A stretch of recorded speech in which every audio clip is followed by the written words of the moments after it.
Counting backwards from 5.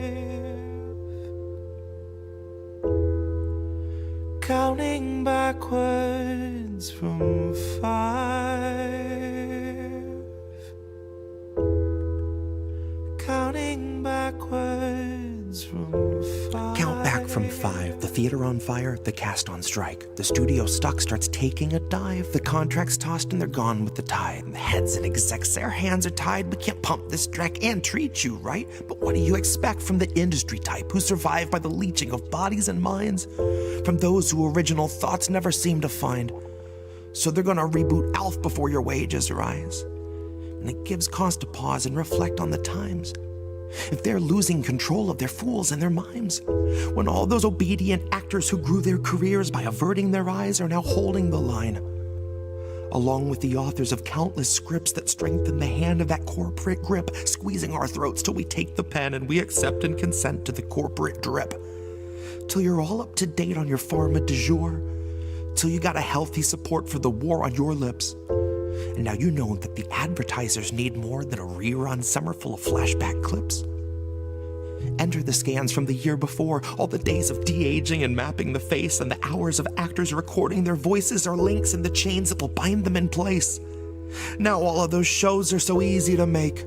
When they got a drone they control that needs no break, it can bend, it can break, and it's cheaply replaced enough up-to-date films all in one take. And those studios bank on us doing our duty, unhinging our jaws and digesting the fakes. Because they know that we'll love how synthetic it tastes. Watch as they edit your features without any trace. Not that there's anything you could do anyway. Now watch as they show you a movie you saying shit you would never say. Dystopia boldly accelerates. Maybe you're only a mold, something to fill with a clone, something that Elon would celebrate. Something they own, something they program and code, something that's woefully able to know it's exanimate. Cause it doesn't feel touch over top of the laminate. You will not feel an emotion, but they will not scan and examine it. You and the other consumer. There's a difference between peace and liberation, is there not? You can have injustice and have peace. Isn't that correct? And peace and be enslaved. Yes. So peace isn't the answer. No. Liberation is the answer.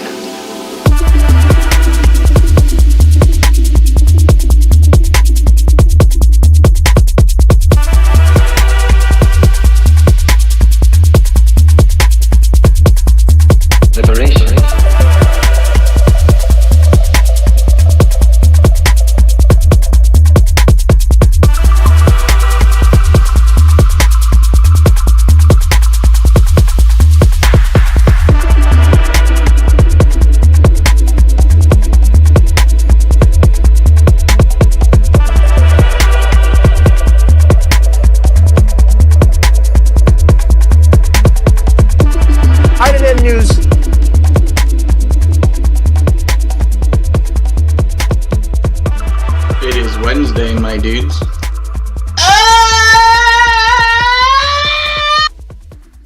Girl, did you know that Messi's team has quite the reputation for being racist as hell? Just a couple days ago at the World Cup, Speed, one of the most famous streamers on earth, if you've never seen him before, was literally getting berated by Argentina fans and getting told to go cry at the zoo. Wonder what they mean by that. And allegedly they were calling him a Negro. And it's not abnormal for Argentina fans. I'm zooming in on her because she was really going hard. So y'all can see her face. But it's not abnormal for Argentina fans to be doing racist shit, like making monkey noises at black players and doing racist chants and like, don't listen to me because I know how y'all get. Go look it up yourselves. And it's not just the fans either. Enzo Fernandez, after winning the Copa America 2 years ago with Argentina, went live on the bus. And why were him and his teammates doing a racist chant about the French team and their black players being of African descent but playing for France? They're making fun of them for being black. And before you say I'm reaching, his own black teammate from Chelsea came out and posted that it was uninhibited racism. So So this is when you start asking yourself, why does it seem like every other Latin American country has beef with Argentina? Why does it always seem like Argentina is at the center of a racist scandal? If you look at Argentina today, you'd be like, there's not a lot of black people there, especially in comparison to other Latin American countries where there are a lot of Afro-Latinos, right? Well, in the 1800s, Buenos Aires was about a third black. So you can't say that there were never any black people. So what happened to us? Us as in black people? But in Argentina. I'm not from Argentina. Y'all get what I'm saying? So what happened to black people in Argentina? I'm gonna give it to you straight because this is a history class. They sent black men to fight in wars so that they would die. They sent black men to die in war. Literally, the government. Again, look that up. I'm not making this up. And then a disease outbreak obviously disproportionately affected poor black neighborhoods, literally wiped out poor black neighborhoods. And on top of that, the cherry on top, they invited a bunch of European immigrants to Argentina to literally whiten up the population and stopped counting black people in their censuses. They just ignored the black population altogether. They erased their black population like they never even existed. So of course you push that narrative for 100 years and they're like, well, we're basically Europe. We don't have black people. So there is no racism. And that's the problem. And then if you look at a country like Brazil that has major beef with Argentina, it's no mistake that Brazil got more enslaved Africans than any country on earth. So when they tried that whitening up Brazil shit, there were too many black people for that to even work. Same continent, same era, completely different outcome. So yeah, while this is one of the most popular teams in the World Cup, and I'm probably going to get jumped for making this video, I can't not think about this every time I watch them. So I got to root for whoever they're playing against. My bad. I mean, Brazil And I just also found out with this that problem. Argentina won their Yeah. quarterfinal match or semifinal match, whatever it is. played I them? thought England. So, but yeah, we're gonna get into a little history because Argentina is getting a lot of hate, and rightly so. But as that was Hoops for Hotties, these names, Hoops for Hotties on Instagram, who gave that very brief history lesson regarding Argentina. But we're going to get into a little more of that in a few. But before we do that, welcome to INN News, episode 204. I'm your host, Collin Radix-Carter, aka Care Bear. Next to me is my host, tech extraordinaire, Reef Breland. Reef, how you been? How hot is it there? Overstimulated, hot, sore, like too many of my family members running around, you know, same old same. Like, so we have a funeral coming up here, so everyone showed up, you know, and it's like when you get that many Brelands in a room, man, you know what I mean? Like, you just gotta like it's like you're waiting for the chain reactions to happen all the time, you know. You're like, all right. any second now, you know, some shit's gonna go down. We don't know what shit. It's Schrodinger's cat. Maybe good shit, maybe bad shit, you know. But something's gonna happen. It's either gonna be stress or exciting, one of the two, and you're gonna have to guess which one, you know. Anyway, I love them. They're my family. But Jesus Christ, you know? Like, and anyway, how you holding up? DC melting, I'm sure? Well, it's gotten hot again. I think today was the hottest, is going to be the hottest day in the week, I think. But I'm no, just chilling, just doing some stuff around the house I need to get done, and then I'm going out of town this weekend. So just for the weekend. So just I need to start getting ready for that tomorrow since I'm leaving Friday afternoon. So but yeah, just doing my thing, gathering stories. Well, yesterday and Monday for the show today, and yeah, I'm here. Can't say too much. I'm not doing a whole lot right now. Oh, Jax beating everyone to it. Thank Giving you, $100. Appreciate you, Jax. How's it in Mexico? I hope you're not melting like we are. You know, I hope there's Probably some a lot of offshore pissed Mexicans breezes. given the world. Probably a lot of pissed Mexicans given the World Cup. Yeah, So yeah.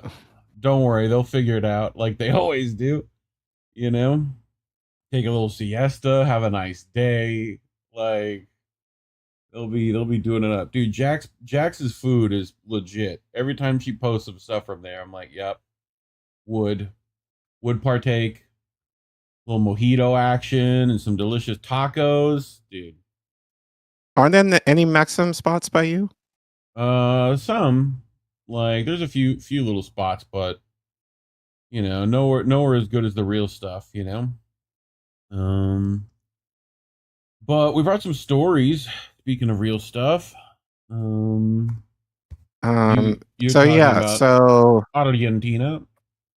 one of the rare times where sports collides with politics, collides with history, and considering the World Cup, and considering, as I mentioned earlier, the hate that Argentina is getting, there's some history with that.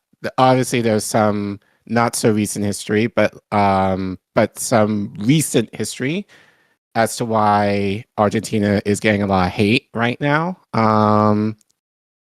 But we'll get into more details of that. Again, shout out to Hoops for Hotties for her clip, who kind of explains it a little bit. We'll go into it a little bit more. Hence why Messi is on the thumbnail. And by the way, I think Indy said that he's going to report on an Alan McLeod article regarding Messi's connection to Messi is Messi. In terms of his connections to Israel. So Go check in for that next week. Before next Tuesday. Like, you know how you got to read the chapter before the teacher teaches it? You know what I mean? Isn't this how this works? This is what I was taught. You know? Now you got to read that material before you come to class. You know? Like, anyway. What else do you bring? We'll get into that. So we'll get into that history in a bit. And then later on tonight, I brought a shorter segment. So those of you on Twitter, not Twitter, those of you who use Tinder, you probably should be aware of that is being used to instigate propaganda against Lebanon. In what way? Well, by Israel. In what way? We'll get into that. I forgot I have a clip for later. that. Let me go grab that while you're doing stuff. Okay. Well, you can get that while on the first segment. We got plenty of time. We're good. I was just reminding myself. That's that'll probably be like a 10-minute segment. So you got to play it. Yeah, I got time. And then what did you bring? Well, Collin, I brought something that you might be interested in, only because of your own dual, triple citizenship and you understanding how difficult of a process that is. Well, it's not difficult for a particular group of people. Can you guess who? We're going to go under the laws that made that possible for Israelis to easily get dual citizenship and the legal ramifications that made that happen. And I brought an oldie but a goodie that came up again. And I found it very interesting, seeing as who Mint Press kind of outed in this. Through their own, sponsored reads and whatnot for things. But, the VPN'S, they're spying on you, as we all know. Most of them owned by Israel in some way or another, oddly enough. So we're going to get into that and how they're doing that. You think you're safe, but yet you're not. So that's what I brought. You want to get started? I am, but before we get into it, as you guys know, because you guys are fam, YouTube suppresses us heavily because we're not favorable to their AdSense or the algorithm due to the stories that we cover. So we need some financial help in order to help pay for the programs we use in order to produce the show and all the shows on the network. You can give on YouTube, but it will take 30% of your money. We don't want you doing that.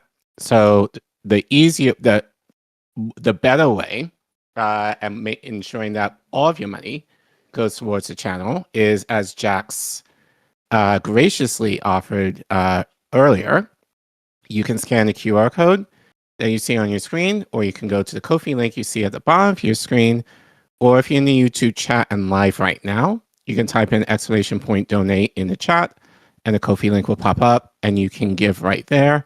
Anything as little as $1 will help. We really appreciate it. That being said, we understand, especially right now, it's summer, gas prices are still high, everything's still expensive. Don't feel inclined to give if you don't have the money, or if your money can be used elsewhere. We prefer you doing that over giving to us. That being said, if you have any extra and you want to support us in that way, we more than appreciate it. If you want to give monthly, especially, you can give via Cash App, PayPal, Substack, or Patreon. All those links, as always, are in the description below. And shout out to all of our fans, our lovelies, who have given at any point during our time here during the show.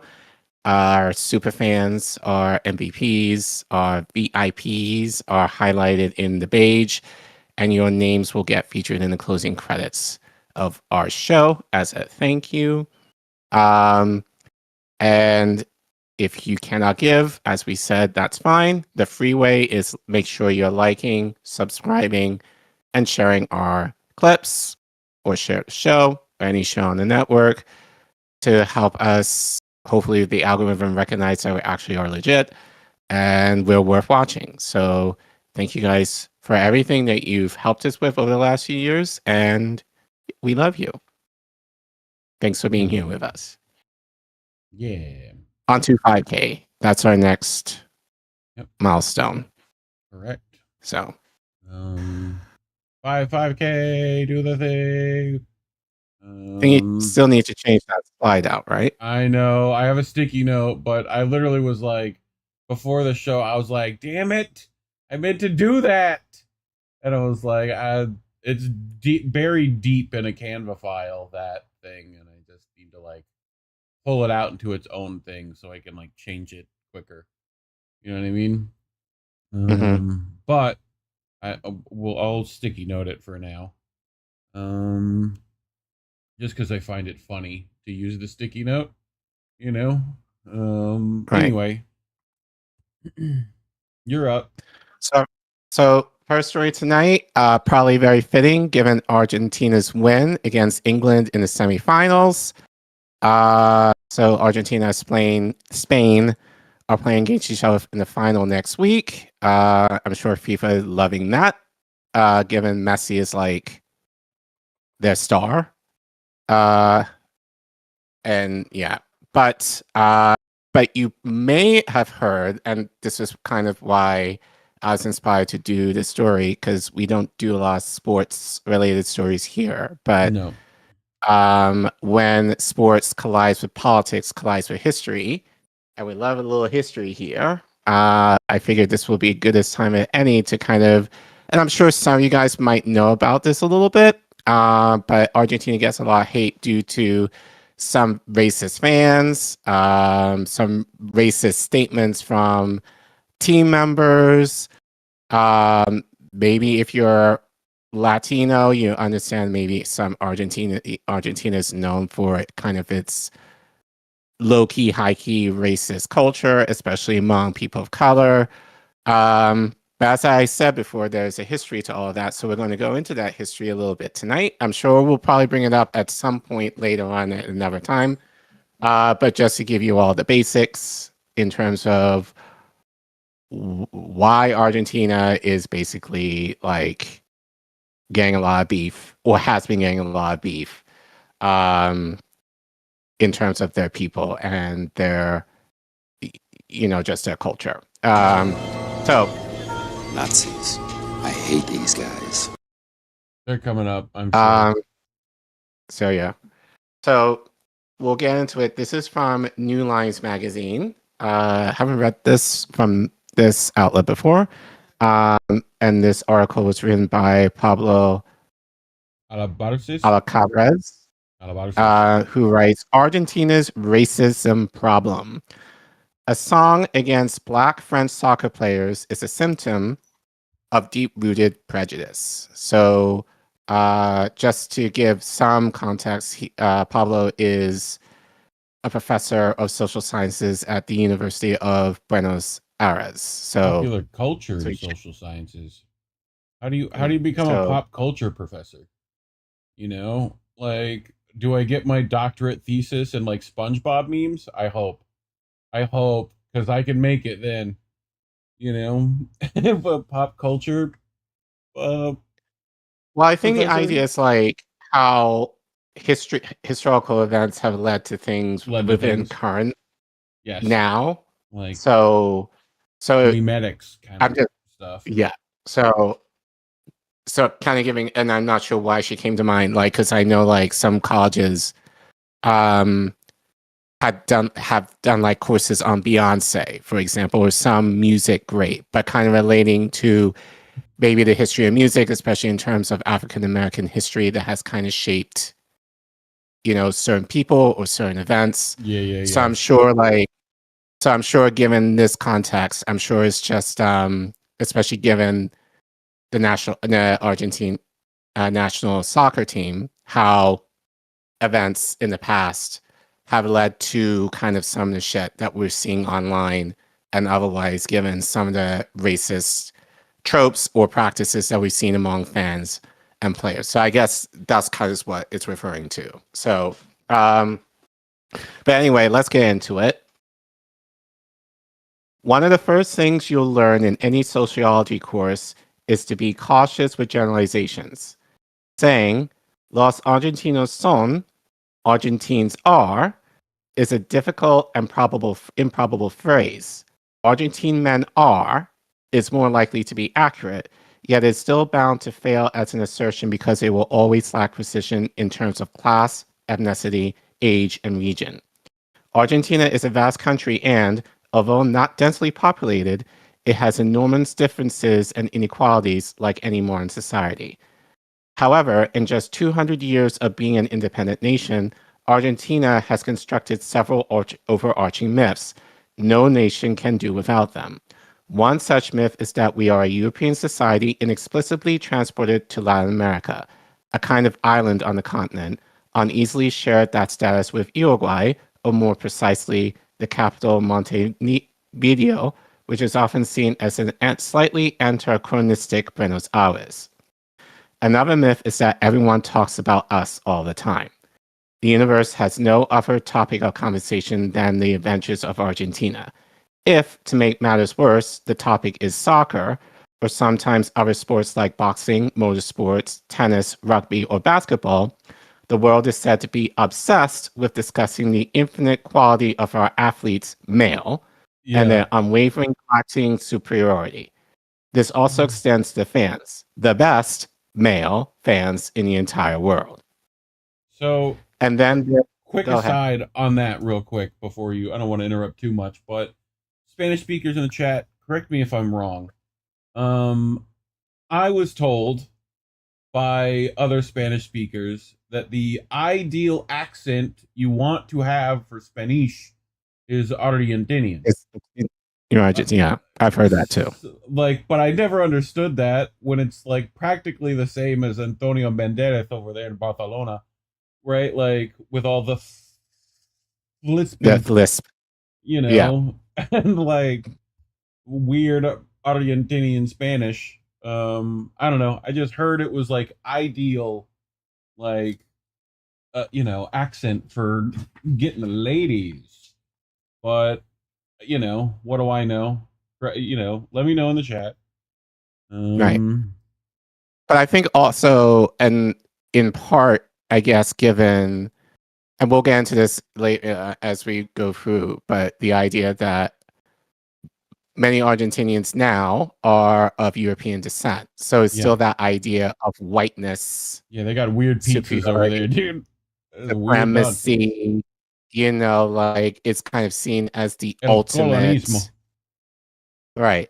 The ultimate, like standard in terms of beauty, in terms of class, all the things that we kind of associate with whiteness now, I think because they call themselves a European country in Latin America, that I think that's where a lot of that also comes from too.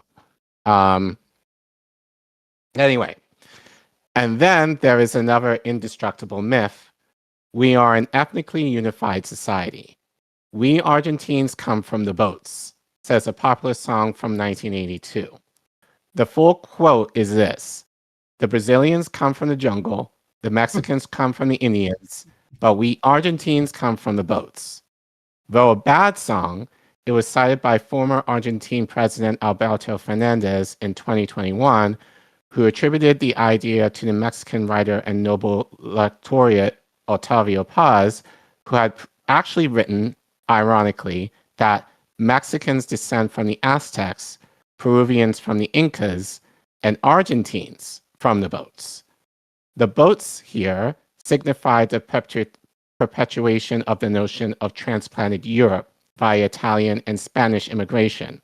This narrative does not account for what happened to the indigenous populations or the descendants of African slaves who arrived in large numbers throughout the Americas, including what would become Argentina. Serious studies affirm that at the time of independence from Spain in the early 19th century, the population of African slaves was no less than 15% of the total. Since there was no acknowledged or hidden extermination, this illusory transformation into a strictly white country requires some explanation. The explanation is threefold: mixed marriages, concealment, denial. In Argentina, there are no black people. Therefore, thankfully, we are not racist. We cannot be racist. Black is used only as a classist insult. Black people are the poor people. The poorer, the blacker. But that is not racism according to the good conscience of the white urban middle classes. The latter is, of course, pure irony. So we're actually going to play. So it goes a little bit into how this song is sometimes sung, has been sung by the players.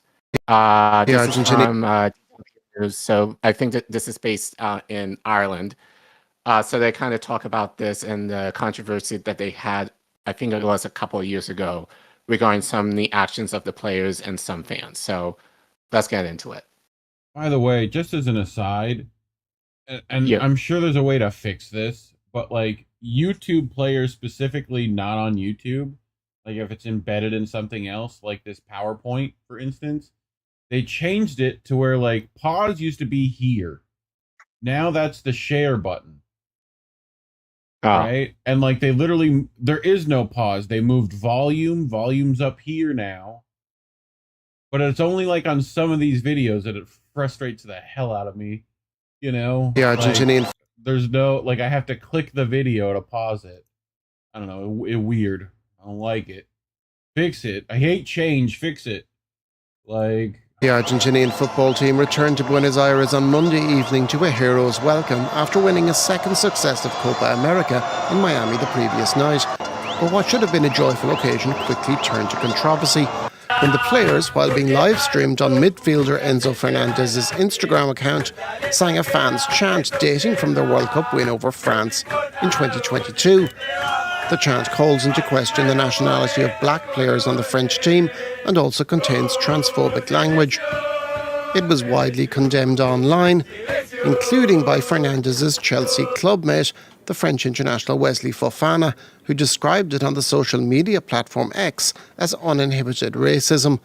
The French Football Federation also condemned the chants, calling them unacceptable, and said it would take action. Given the seriousness of this appalling language, contrary to the values of sport and human rights, the president of the French Football Federation has decided to contact his Argentinian counterpart and FIFA and to file a legal case for racial and discriminatory language. Enzo Fernandez also posted an apology on Instagram on Tuesday. I want to apologize sincerely for the video posted on my Instagram channel during the national team celebration. The song includes highly offensive language. There is absolutely no excuse for these words. Argentina's players had previously joked about the French team, albeit in more gentle fashion, following their World Cup win in Qatar, filming themselves calling for a minute's silence for Kylian Mbappe.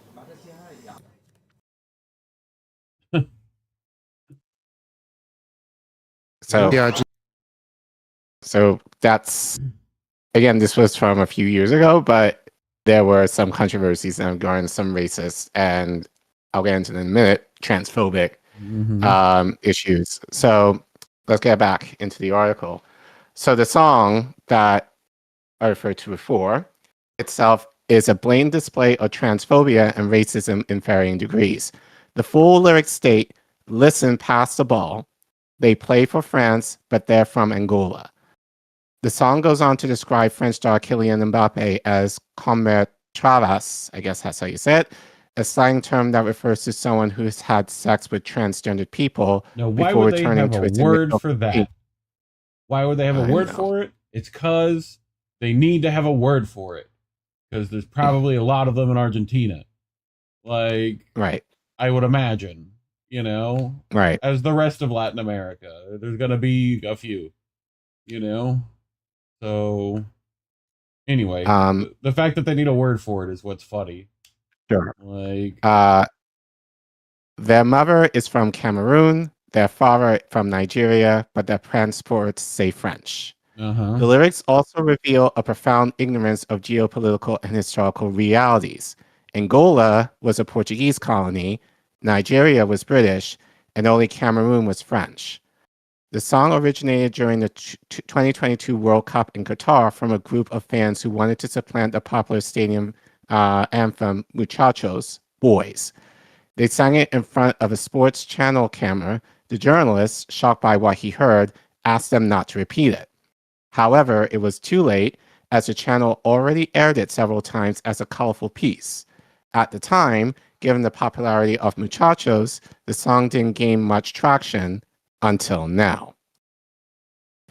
A little history of the song. I love the stories behind songs used by soccer fans, their origins, transformations, and travels throughout time and space. Originally, it was a propaganda jingle used by the military dictatorship in Argentina in 1981. It was intended to advise families not to take pets in cars when traveling on vacation. The song's lyrics went, Bobby, my good friend, this summer you won't be able to come with me. Today I heard Dad say that this time I can't take you. Bobby, don't miss me too much. I'll be back soon. Take care of all my toys, Bobby. Don't misbehave. Like many songs later adopted by fans, it had an easy melody and simple rhythm, making it easy to memorize with appropriate rhymes. Interestingly, before it reached the stadiums, it became a political and anti-dictatorial song. Military, son of a bitch, what have you done with the disappeared? The foreign debt, the corruption, you are the worst scum the nation has ever had. What happened to the Valdinas, whose kids are no longer here? We must not forget them, and that is why we must fight. Eventually, it reached soccer stadiums as a song expressing love for one's team without insulting or threatening others. Name of the team, My Good Friend, will be with you this championship. We'll support you from the bottom of our hearts. These are your fans who want to see you as champions. I don't care what they say, what others say. I follow you everywhere, loving you more and more. Over the past 40 years, the style of soccer songs have shifted towards being more aggressive, threatening, and violent. Soccer chants often now have three main characteristics: mocking rivals for match outcomes, degrading rivals by casting different social identities negatively, and glorifying violence past and present. The song, once a declaration of unconditional love, was transformed into a homophobic, classist, and racist statement. Listen, pass the ball. The blacks of Casanova became whores. How cute. We're going to F them in the poor hovels near Route 3. The blacks arrive by car, and they dress as women to make a couple of pesos because they need to eat. Isidro Casanova is a neighborhood in Greater Buenos Aires, home to a local club, Almirante Brown, which, like the area, is impoverished and socially marginalized. The creators of the chant were fans of Nueva Chicago, another small team but from the city of Buenos Aires, and therefore richer and consequently whiter and more macho. The relationship between fans and crowds has become increasingly masculinized. resulting in metaphors that describe this relationship in homoerotic terms. Being a fan means being macho and having endurance, Yep. aguante, endurance, a key term in understanding Argentine soccer culture, and not just soccer culture. Rival fans are metaphorically sexually assaulted through implied anal or oral relations. These are, of course, metaphors. They shape a violent understanding of the relationship between rival teams and fans. Much has been written about this both academically and journalistically for almost 25 years, but to little effect. 10 years ago, following the 2014 World Cup in Brazil, I wrote about a song that had become very popular among Argentine fans. Brazil, Tell Me How It Feels, set to the melody of Bad Moon Rising by Creedence Clearwater Revival. The song was a long list of insults aimed at Brazilians, concluding with the assertion that soccer legend Diego Maradona was better than the great Brazilian player Pele. At the time, Argentine fans left a graffiti message on the walls of the Copacabana neighborhood in Rio de Janeiro during the World Cup that used a homophobic sexual slur in reference to Pele. This inscription conveyed a dual message. It was both a declaration of "we were here" by painting your walls, and an assertion of "we are macho, the Brazilians are not." However, an older chant which reached its peak in abuse during the 1978 World Cup in Argentina had extended this attribution to all Brazilians, but with a distinctly racist tone. Everyone already knows that Brazil is in mourning. They're all blacks. They're all, I'm not saying that word, but it's with a gay slur. Original text: Ya todos sabían que Brasil está de luto, son todos negros, son todos putos. In an area of political correctness, it seemed that crowds could not be both homophobic and racist simultaneously. They could express only one form of prejudice at a time. Until now, the lyrics of Brazil, Tell Me How It Feels, now seems almost Shakespearean compared to Listen, Pass the Ball. A journalist recently wrote that even within a soccer culture as degraded, sexist, and violent as Argentina's, the phrase "listen, pass the ball" signifies that everything said afterward can only be horrible, incorrect, and indefensible. Across Latin America, the relationship between Afro-descendant communities and soccer was far from straightforward. Uruguay offers a somewhat different example, although it was not without its challenges. Uruguay had abolished slavery 50 years before Brazil, and its soccer team reflects this early abolition. The first Afro-descendant player in Uruguay was Federico Arreta, a goalkeeper for the Intrepido team. In 1908, Nacional introduced Antonio Azunzi in 1911 and Jose Maria Villamont in 1912, causing some dissent among members who preferred segregation. Peñarol, founded in 1913, brought in the first two black stars of Uruguayan soccer, Isabelino Gradin in 1916 and Juan Delgado in 1917. Both played in the inaugural South American Championship in 1916, leading to a protest from the Chilean League, which demanded that Uruguayan team lose points for including African players. Starting in 1921, Jose Leandro Andrade, known as the Black Wonder, a nickname bestowed by the French press during the 1924 Olympic Games, emerged as a key figure in Uruguay's international successes from 1924 to 1930. He became the first major African-descended soccer player in Latin America. In contrast, Brazil had an explicit ban on black players that persisted until the late 1920s. Similar challenges were faced in Peru, Ecuador, Colombia, and Honduras. However, this was not the case in Mexico or Chile.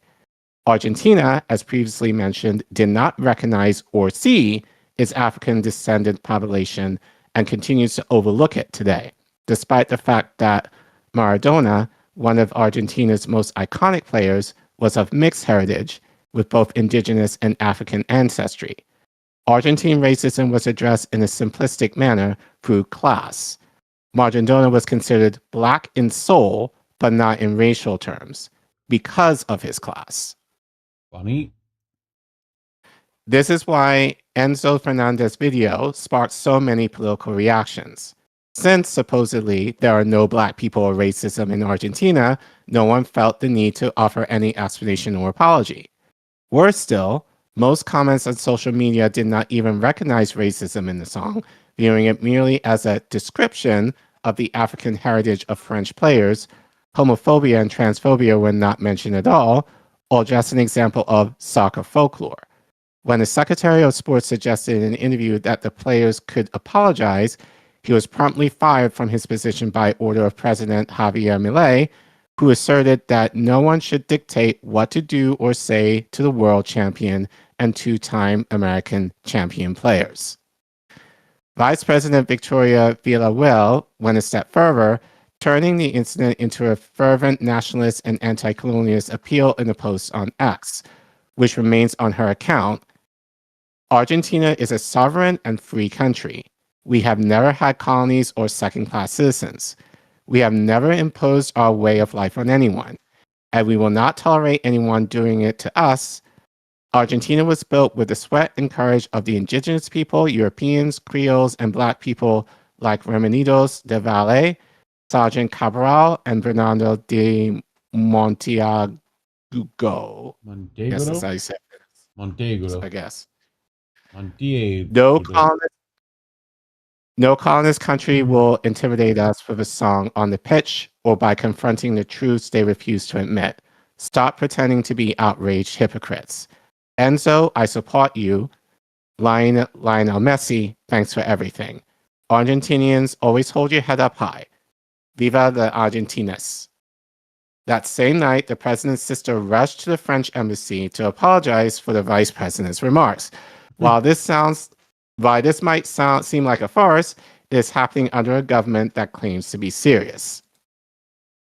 In Argentina, a common way to deny any form of racism, homophobia, or anti-Semitism is to say, I am not racist / homophobic / anti-Semitic, and furthermore, I have a gay / black / Jewish friend. The key phrase here is furthermore. That's when we start to see the true implications. Thus, a photo of Fernandez hugging a black child was swiftly circulated, clearly conveying the message, I have a black friend, so I cannot be racist. It's a sentiment that many Argentines might recognize. So, any thoughts? Nope. Sounds about right. I mean, Millier's a clown and has been. Anyone who ever pushed him was stupid. But, like, you know, I mean, right now he couldn't be farther up the Wailing Wall if he tried. You know, like, at this point. So, you know. But we'll get into that a bit, I'm sure. So, I have a couple of videos that kind of explain this slightly more in depth. So, we'll watch the first one. Argentina thinks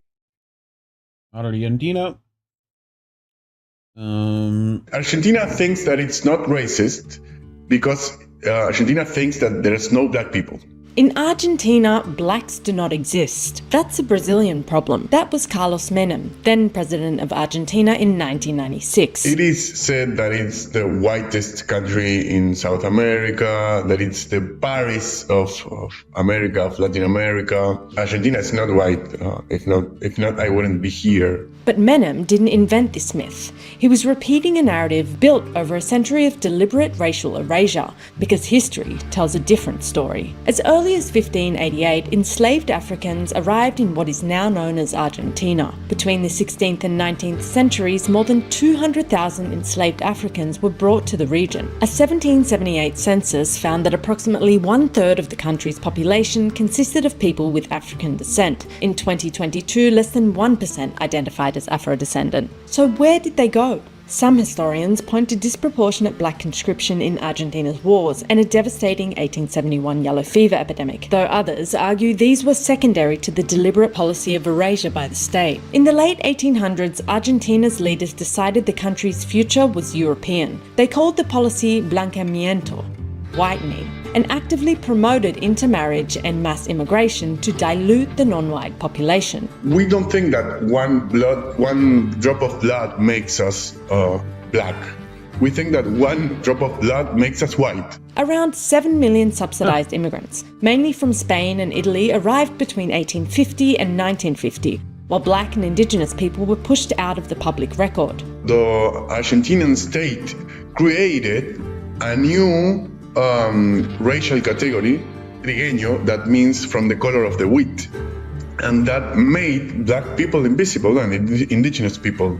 Erasure on paper was met with violence on the ground. Between 1878 and 1885, at least 14,000 indigenous people were killed in the so-called conquest of the desert in Patagonia. In July 1924, Argentine police and settlers massacred the Quam and Macoit people who were protesting inhumane living and working conditions on cotton plantations in Napalpi. Between 400 and 500 people were killed, and it took until 2022 for it to be called a crime against humanity. Indigenous people, they ask them where are they from, and they're from Argentina. They're more Argentinian. In fact, they've been here before Argentina existed. Even Argentina's most famous export carries this history of erasure. We don't know that tango comes from Milonga, that came from African music. We don't know that. We say just it's Argentinian. We are here, that we didn't die in the wars, and we are black and we are Argentinians and Argentina is black.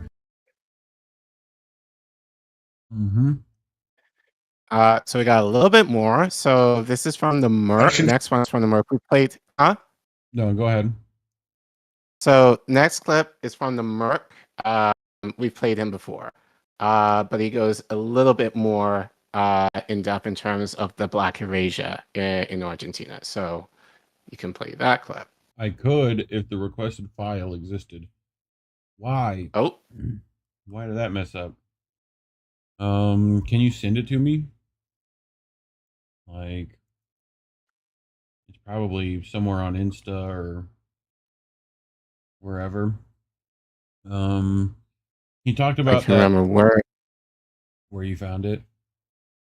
But like he talked about that, like the tango and stuff, music and whatever. A lot of that like Latino, Afro-Cubano music. I knew a guy who did a study on like how that was like convergent evolution, that like musical style, mainly based off percussive improv, right? Like as a art form, right? People trying to fill sonic space percussively, like as a group, you know, you start to find that clave. It was an interesting thing that's like indigenously rooted regardless of the indigenous, right?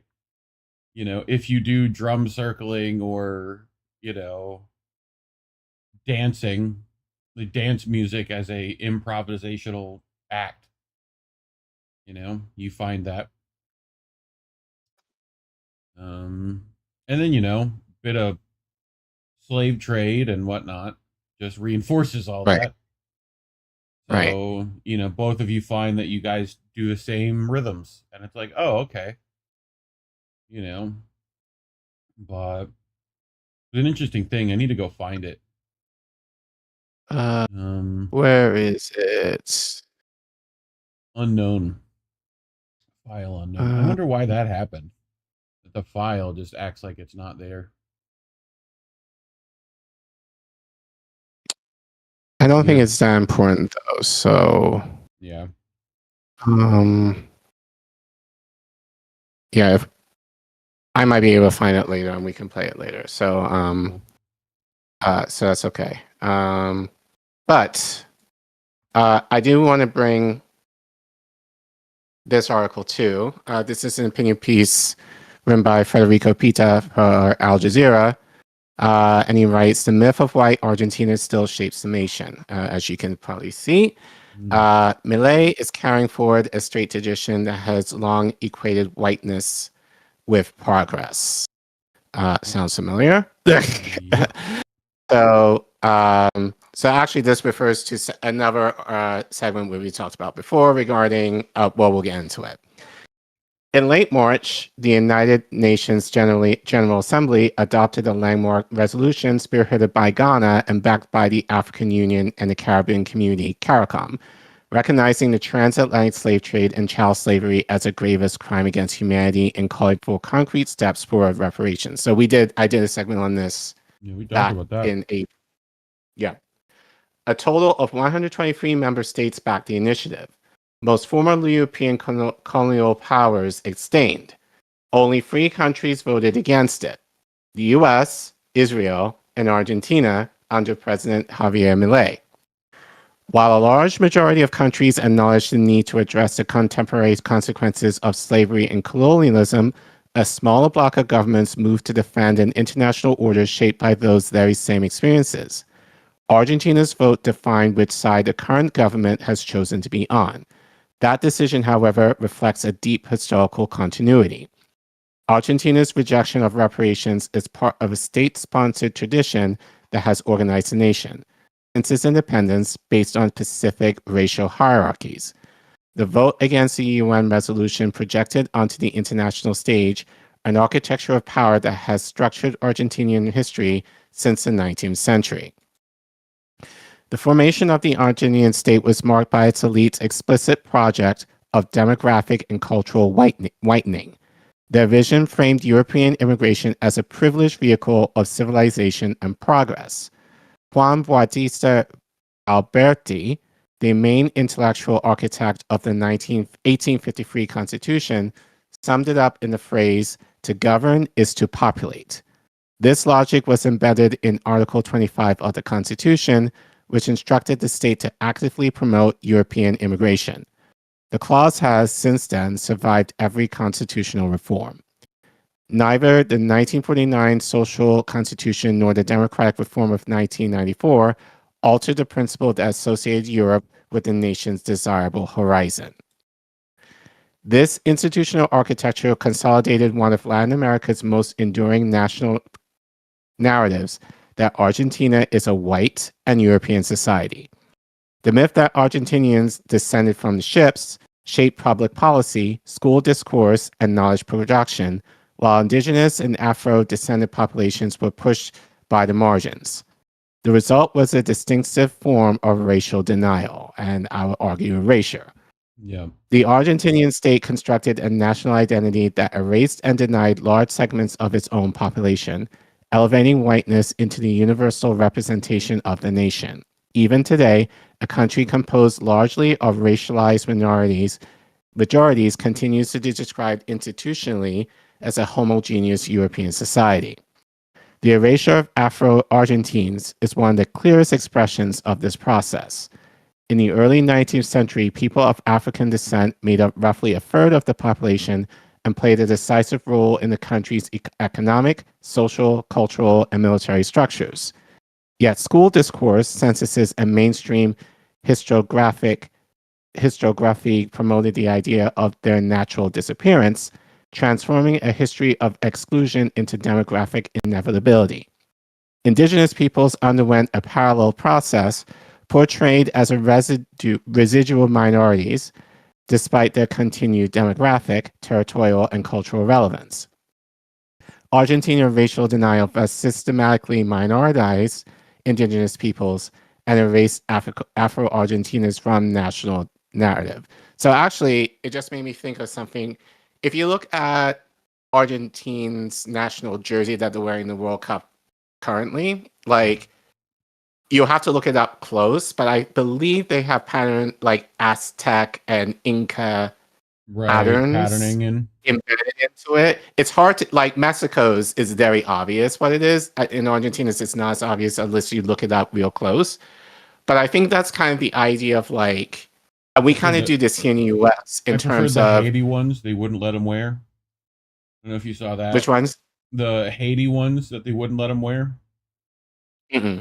I forget. It was like, one of those famous revolutionary Haiti uniforms, like images, and they like literally put it on their uniforms, and they're like, nah, you can't put up like you guys actually killing the, colonizers. Don't do that. Right. So I don't know if you saw those. No, but it just reminds me, like we do the same thing here. Like, and I'm saying for what not all white people, but some, especially those of the racist clip, you might like black music, you might like Mexican food, you will like, so entertain me, feed me, you can work on my house or whatever, but I'll be damned if you have the same rights as me. So this is kind of what this reminds me of, is that, we'll gladly take your culture, we think it's cool, but we ain't no way we're going to recognize you at all. So, so it's just this supremacist thinking kind of playing into role here in terms of,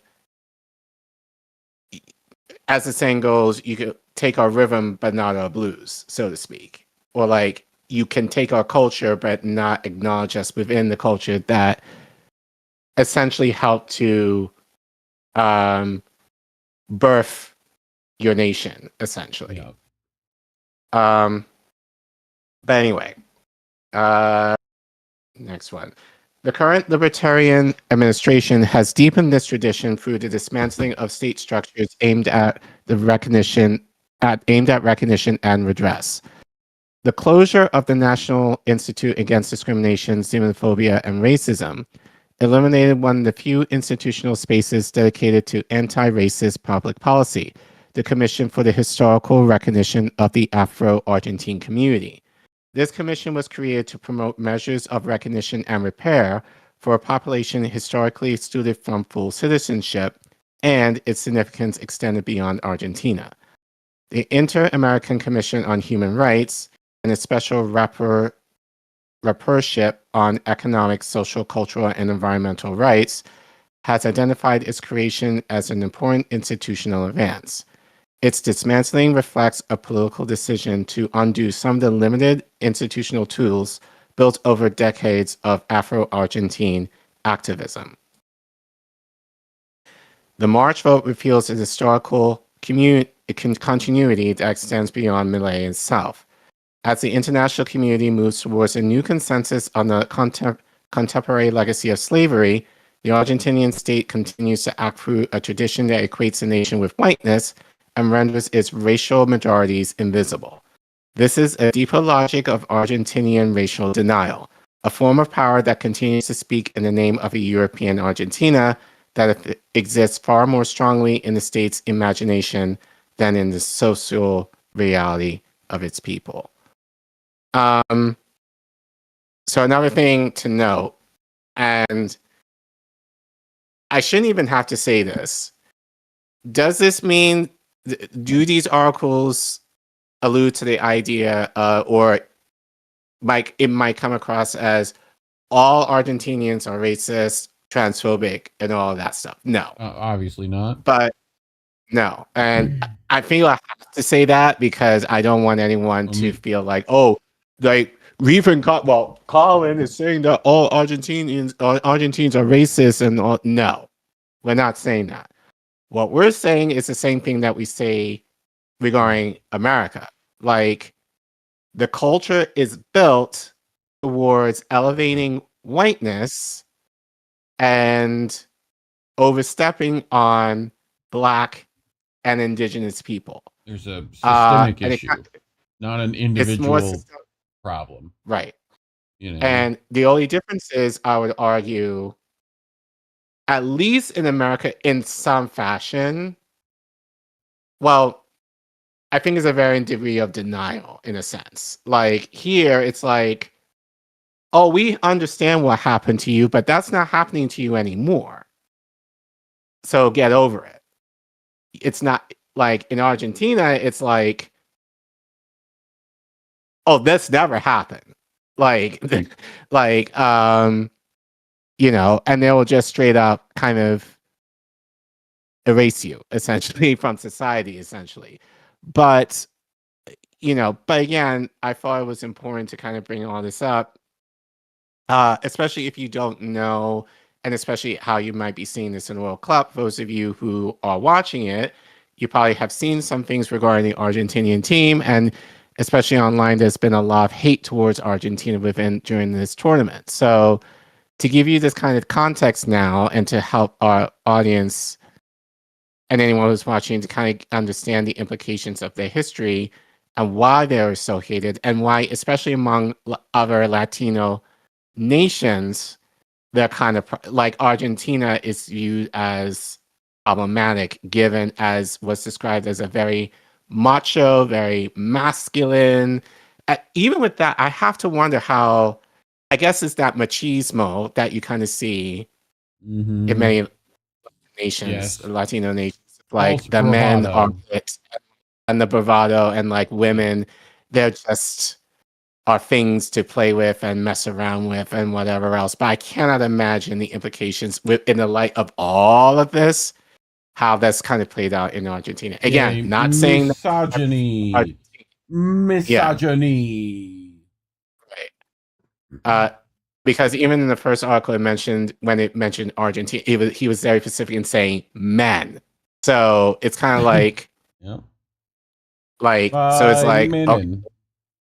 right. So it's kind of like what's going on with the women. So, I believe you added some extra stuff that I'm now seeing.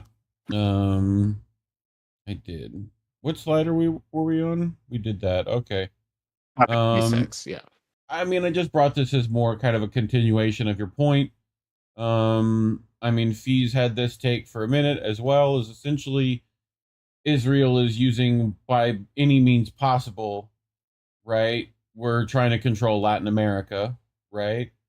Like, I mean, we have all of this guy specifically, heavily in bed with Netanyahu, you know, and just one by one, they're dropping like flies down there.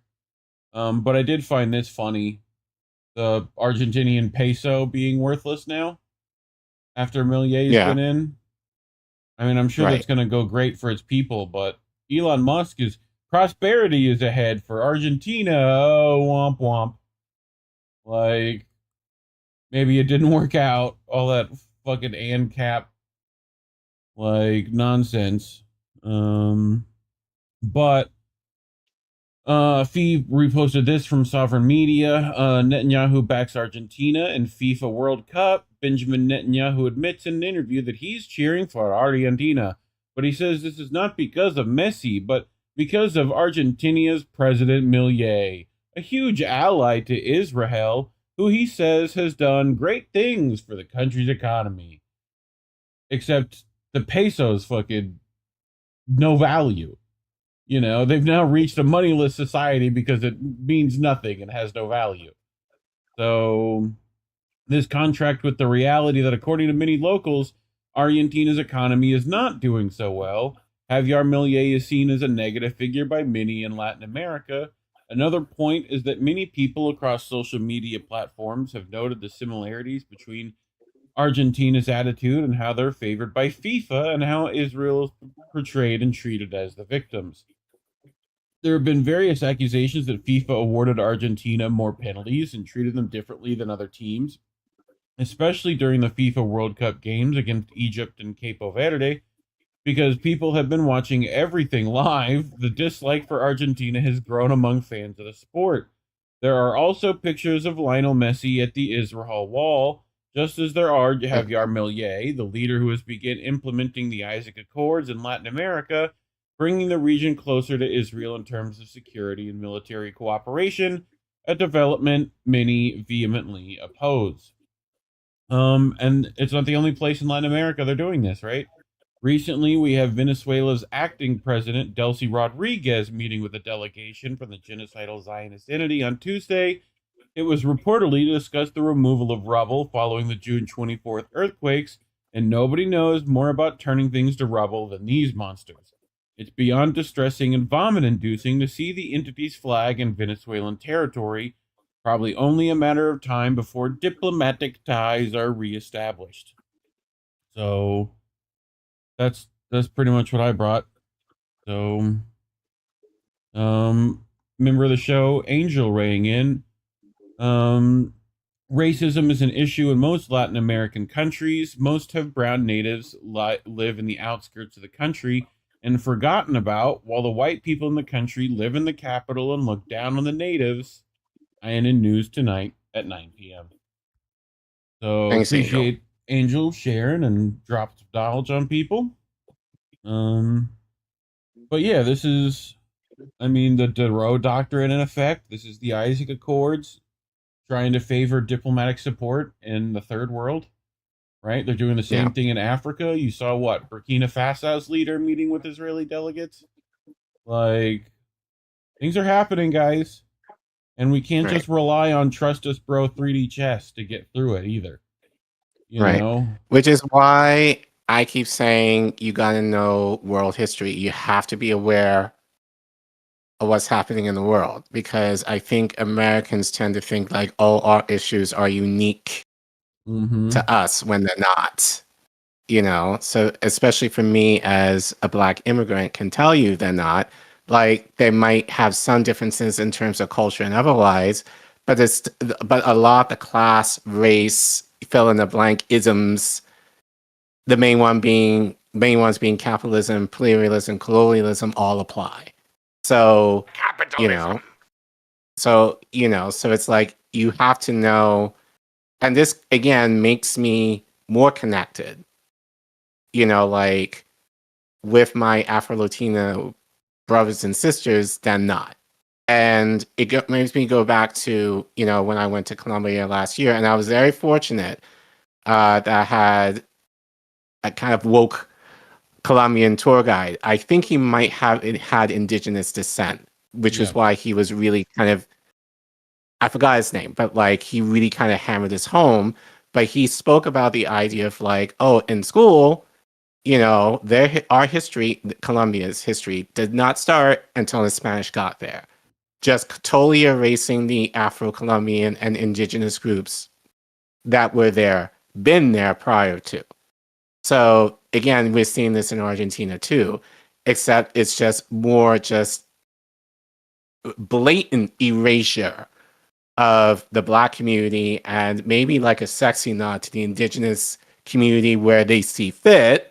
Yeah. Again, look at their jerseys, but not explicitly acknowledging or, including them as part of the population. It's just very much, oh no, we're white. Aesthetic. No, we're very much white.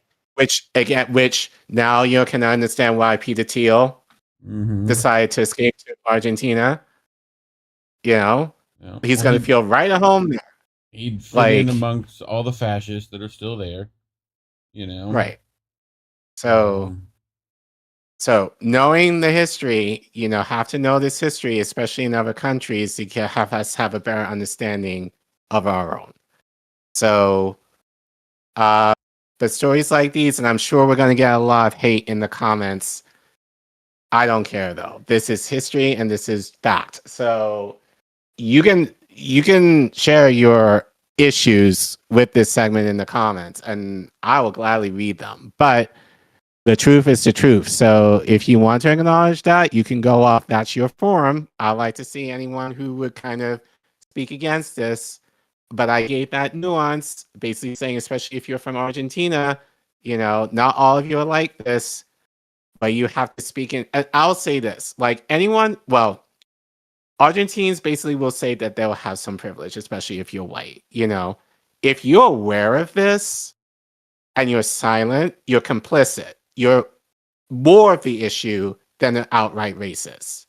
So if you have shit to say to me and being like, oh, we're not like that, my challenge to you is, are you speaking to your community about that? Because that's how your culture is going to change if you're not confronting with these historical facts that have led to how your culture is now, and especially given your soccer team right now, how they're hated, pretty much right now in the World Cup. Although I'm sure FIFA is like licking their chops being that, the star player of the sport right now is like in the finals and according to what Indy said, not in a fair way. But that's why I'm not watching the World Cup. But all the same, would like to hear what you think. So if you want, but for those of you who want to support us, to help us boost this in the algorithm, you can scan the QR code you see on your screen, or you can go to the Ko-fi link you see at the bottom of your screen. If you're in the YouTube chat and live, you can type in !donate, all one word, and the Ko-fi link will pop up, and you can give as much or as little as you want. You can also give via Cash App, PayPal, Substack, and Patreon, especially if you want to give monthly. And for those of you who are not able to give, we more than understand. Please like, comment, and subscribe to the channel to make sure that the algorithm recognizes us as legit and hopefully pushes us to more folks who want to watch or would be interested, and help us get to 5K so that we're able to have more people view our content. And thanks for watching. Whee! Cool. Well, chat, are you behaving? What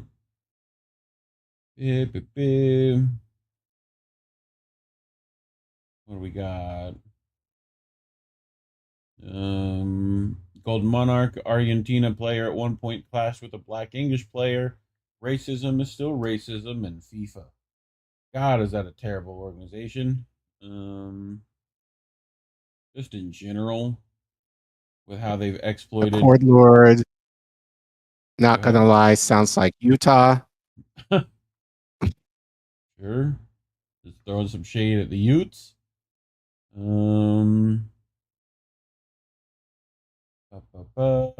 Accord Lord agreeing with me about the stupid YouTube changes. Hate that shit. So like most of the bullshit nationalism music. Yeah, dude, I hate it. I hate any of that. The minute we're like, I'm proud of my, shut up. You're proud of nothing. You are proud of nothing. You will like it. Julio. Vicky Adams, I have a broader perspective. I like a broader perspective. I will leave a comment after. Yay! We like comments.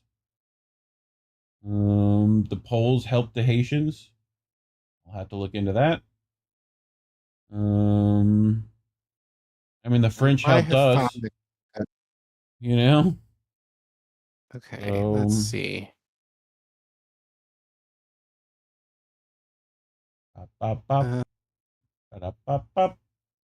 It might have been removed. That might be why the file's dead or whatever. Yeah.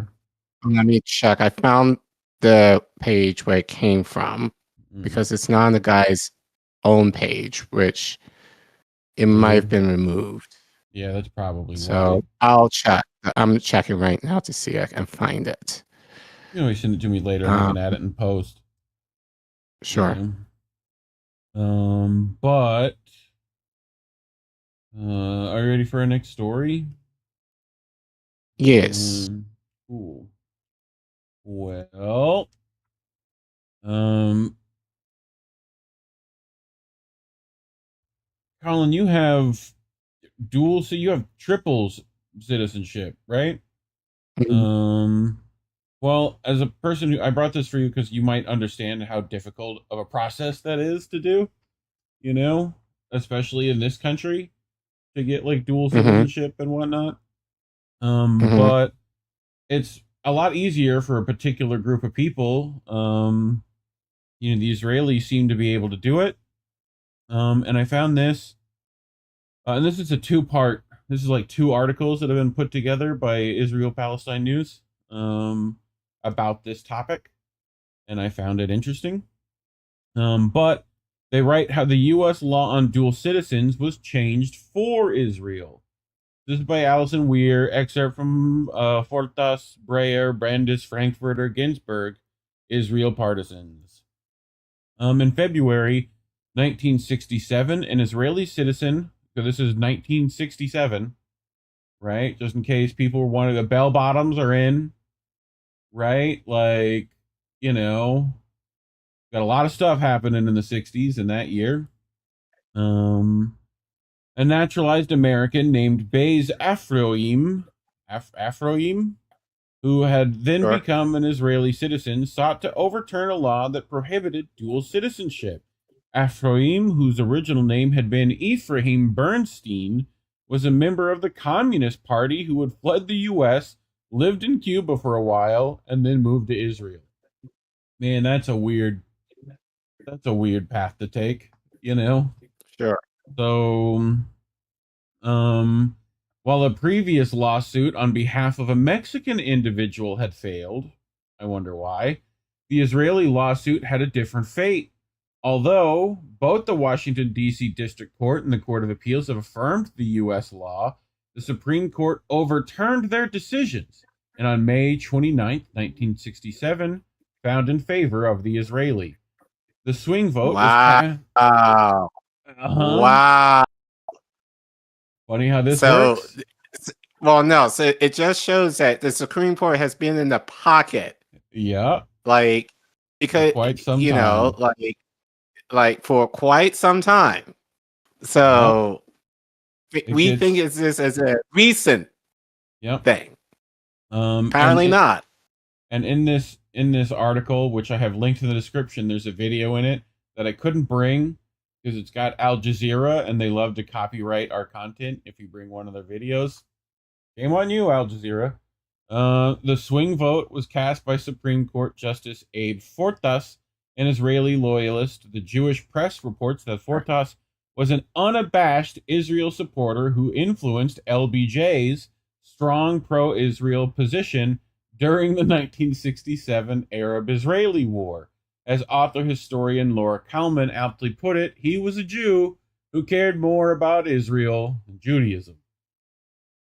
I mean, we should say that just generally. You care more about Israel than your faith or your religion. So author Donald Neff writes, among his first thoughts when he was unseated from the court had been to visit Israel. There was nothing wrong with that, obviously, but it did indicate an attachment of such personal importance that he should have rescued himself from the dual citizenship case. Recuse. Right.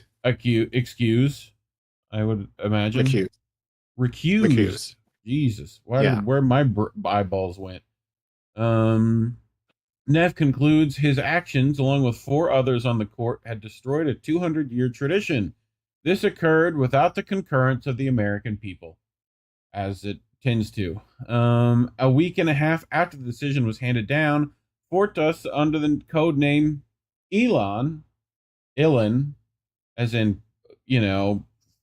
standard Israeli name, secretly helped Israel elude responsibility for its fatal June 8th attack on the USS Liberty, which, Collin, me and you have talked about.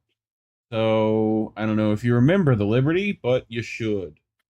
Anyway, Fortas was eventually forced to resign over allegations that he had accepted a bribe from his friend, corporate raider Louis Wolfson, to protect Wolfson from going to prison for stock manipulation. Wolfson was reportedly a staunch benefactor of Jewish causes and of the state of Israel. He allegedly bribed radio host Larry King during the episode. Fortas was also charged with being soft on pornography. Newsweek reports that the porn charge was based in fact. Fortas was involved in several rulings that effectively legalized pornography. Which, okay. Why are there Israeli but not Mexican American dual nationals? The U.S. press in general ignores the large number of Americans who vote in Israeli elections, fight in Israeli wars, and whose first allegiance belongs not to the U.S., but to the Jewish state.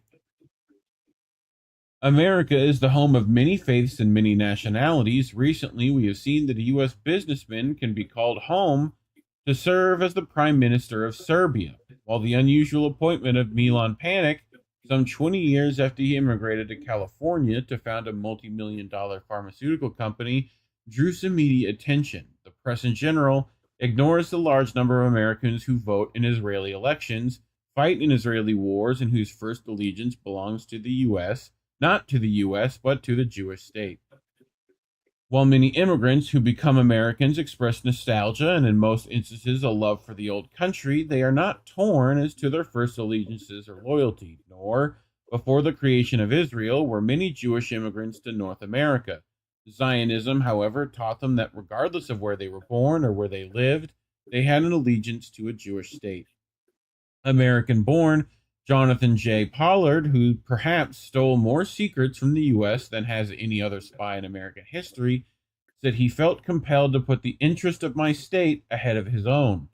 Although, as a U.S. Navy counterintelligence specialist, he had a top-secret security clearance, by my state, he meant the state of Israel.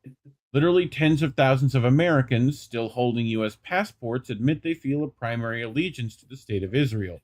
In many instances, these Americans vote in Israeli elections, wear Israeli uniforms, and fight in Israeli wars. Many are actively engaged both in the confiscation of Palestinian land and in the Israeli political system. 3 examples come to mind. One is Rabbi Meir Kahan, who founded the Military Jewish Defense League in the U.S. in the 1960s, then immigrated to Israel, where eventually he was elected to the Knesset, until he was shot and killed at one of the U.S. fundraising rallies in 1990. The Brooklyn-born rabbi shuttled between Tel Aviv and New York, where he recruited militant American Jews for his activities in Israel against Palestinians. Another Jewish American, James Mahon from Alexandria, Virginia, reportedly was on a secret mission to kill PLO chairman Yasser Arafat when he was shot in 1980 by an unknown assailant. When he was shot, Mahon held an American M16 in his hand and a U.S. passport in his pocket. There was Alan Harry Goodman, an American Jew who left his home in Baltimore, Maryland, flew to Israel, and served in the Israeli army. Then on April 11, 1982, armed with an Uzi submachine gun, he walked alone to Al-Aqsa, Jerusalem's most holy Islamic shrine, where he opened fire, killing 2 Palestinians and wounding others. Both the U.S. and Israeli governments played down the incident, as did the media. The example of Kahane, Mahan, and Goodman raised the question of when a U.S. citizen ceases to be, or should cease to be, a U.S. citizen. U.S. law at one time clearly stated that an American citizen owed first allegiance to the United States. A U.S. citizen could not fight in a foreign army or hold high office in a foreign country without risking expatriation. Section 401E of the 1940 Nationality Act provides that a U.S. citizen, whether by birth or naturalization, shall lose his U.S. nationality by voting in a political election in a foreign state. This law was tested many times. In 1958, for instance, the American citizen named Perez voted in a Mexican election. The case went to the Supreme Court, where the majority opinion held that Perez must lose his American nationality. The court said Congress could provide for expatriation as a reasonable way of preventing embarrassment to the United States in its foreign relations. Then came the case in 1967 of the American Jew Beis Afroim. As the result of this case, U.S. law changed drastically. Afroim, born in Poland in 1895, immigrated to America in 1912 and became a naturalized U.S. citizen. In 1926, in 1950, age 55, he immigrated to Israel and became an Israeli citizen. In 1951, Afroim voted in an Israeli Knesset election and in 5 political elections that followed. After living in Israel for a decade, Afroim wished to return to New York. In 1960, he asked the U.S. consulate in Haifa for an American passport. The Department of State refused the application, invoking Section 401 of the Nationality Act, the same ruling that had stripped the American citizen Perez of his U.S. citizenship. Attorneys acting for Afroim took his case to Washington, D.C. District Court, which upheld the law. His attorneys appealed to the Court of Appeals. This court also upheld the law. The attorneys for Afroim then moved the case on to the Supreme Court. Here was Supreme Court Justice Abe Fortas, Lyndon Johnson's former attorney and one of the most powerful Jewish Americans, casting the swing vote. The court voted 5-4 in favor of Afroim. the court held that the U.S. government had no right to rob Afroim of his citizenship. The court, reversing the previous judgment as regards the Mexican American, ruled that Afroim had not shown intent to lose citizenship by voting in Israeli elections. Did Golda Meir relinquish her U.S. passport at some point in her evolution from Milwaukee school teacher to Prime Minister of Israel? U.S. State Department officials said they did not know. State Department officials should know. Former Zionist Commissioner Lino Castillo told me, if you look at it strictly, she should have relinquished her passport. Castillo added that while Washington claims it has a good neighbor policy with Mexico, the U.S. does not permit Mexicans to hold dual nationality. We make them become either U.S. or Mexican. You can't be both. He said, adding the U.S. in its special relationship with Israel has become very sympathetic to allowing Israelis and Americans to retain two nationalities and allowing U.S. citizens to hold public office in Israel. Asked if he knew or any other countries with so many dual citizens, Castillo said, no, I don't know any. The U.S.-Israel relationship is a special situation. He also viewed it as dangerous. It is unknown to what extent the special relationship that allows Americans to vote in Israeli elections, fight in Israeli wars, and hold Israel public office might be carried. Thoughts, Care Bear? Such bullshit. I figured you would enjoy that one. Well, here's, I think, why you wanted me, you bought this from me. Yeah. So to give context for me, I think a lot of this has to do with favorable relationships that the U.S. has, that certain countries, like with the UK, for somewhat favorable, that I'll say this. This is kind of my understanding of it. The U.S. government prefers that you do not have dual citizenship. Yeah. It's not looked fondly at all. It's not. It's frowned upon. Yeah. But they're not going to judge you if you do, especially if you have a passport of essentially with one of their allies. So for me, like, I was born in the UK. Then I moved here. I got my citizenship here over 10 years ago. So I was able to keep my UK passport. And then through descent of my dad, who is from Barbados, and my mother, I could technically get a fourth passport for my mother from Trinidad. But at least for my dad, by descent, I automatically can get Asian citizenship. That's how, through birth. So that's how I'm able to have 3/4 passports if I want. So for me, basically, it's not something I like announce necessarily. It's like, ooh, wow, I have 3 passports. Like, if you ask me, sure. Like, I don't make it, like, it does definitely make it tricky when I'm traveling. It's depending on what country I'm traveling to, because certain countries, depending on the passport I have, I don't have to pay for a visa. Right. Like, so, but I have to kind of write a script as to when and where I show which passport that best convenience me. Yeah. So basically how I kind of do it is I don't say anything unless I'm in the position where you ask me. So I think that's basically kind of the deal for me. It's, like, I don't, I show the passports that I need to show at the appropriate time, or I say that I have at the appropriate time. It's something that I don't display or announce readily. That's kind of how I do it. And I feel most people who have dual or multiple citizenships, that's how they do it.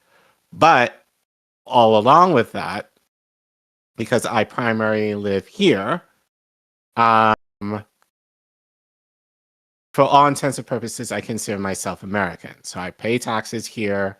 I have never voted in the UK. I don't have any assets in the UK. Everything in terms of my life is here. So basically, at least for now, I'm an American citizen. I work within America. This is my home,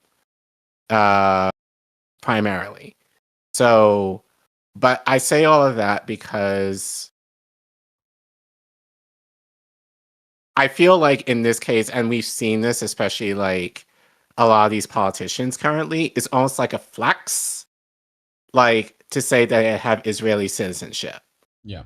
Whereas, again, for me, because of, the countries I'm from, it's not going to be, people won't bat an eye, but it's still not going to be it's still not a good look necessarily, I feel like in some instances, but those people from other countries, that's the issue.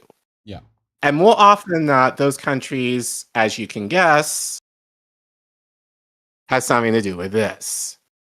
Are the ones that are the ones that you have to denounce that citizenship in that country in order to be naturalized here.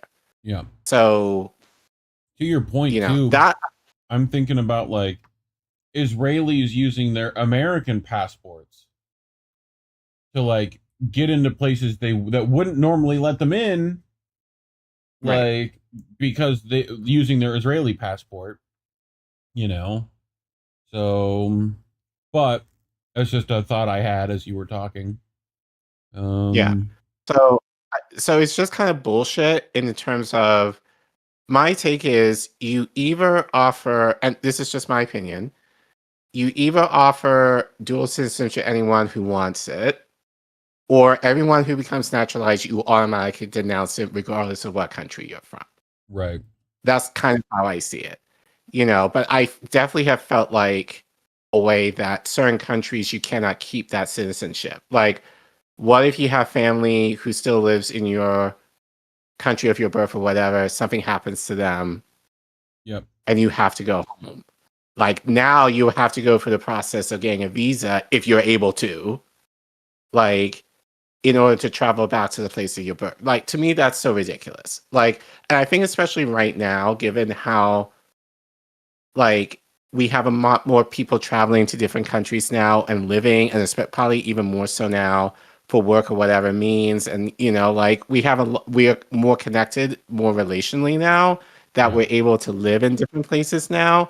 It shouldn't be quite so much of an issue at this point in time to have multiple passports. And I think that's kind of bullshit that a lot of our politicians are able to have an Israeli passport in addition to America, but a Mexican is not able to have that privilege, or certain countries in Africa are not able to have that privilege. Like, that to me is bullshit. Like, and again, it's like, Israel is literally a vassal of the United States. It operates like the 51st state. Yeah. So they seem to always have the exception. And people that have dual citizenship, I find, with Israel and the United States are a lot more open about it. And again, that's not to say I'm not open in terms of like my citizenship in the countries that I have, but I have to be a little more careful, like in terms of how I move around, like with the passports that I have, especially when I'm traveling. So I just kind of find it very unfair. But not surprising given what we know about Israel. But again, kind of what I said earlier, this bullshit has been happening for decades. But I think that's kind of the surprise for me, is that this is not a new thing. No. This has been happening right under our noses the whole time. Right. Yeah. So, like, weirdly enough, but I don't know. I definitely thought it was an interesting topic that I hadn't heard anyone else look at.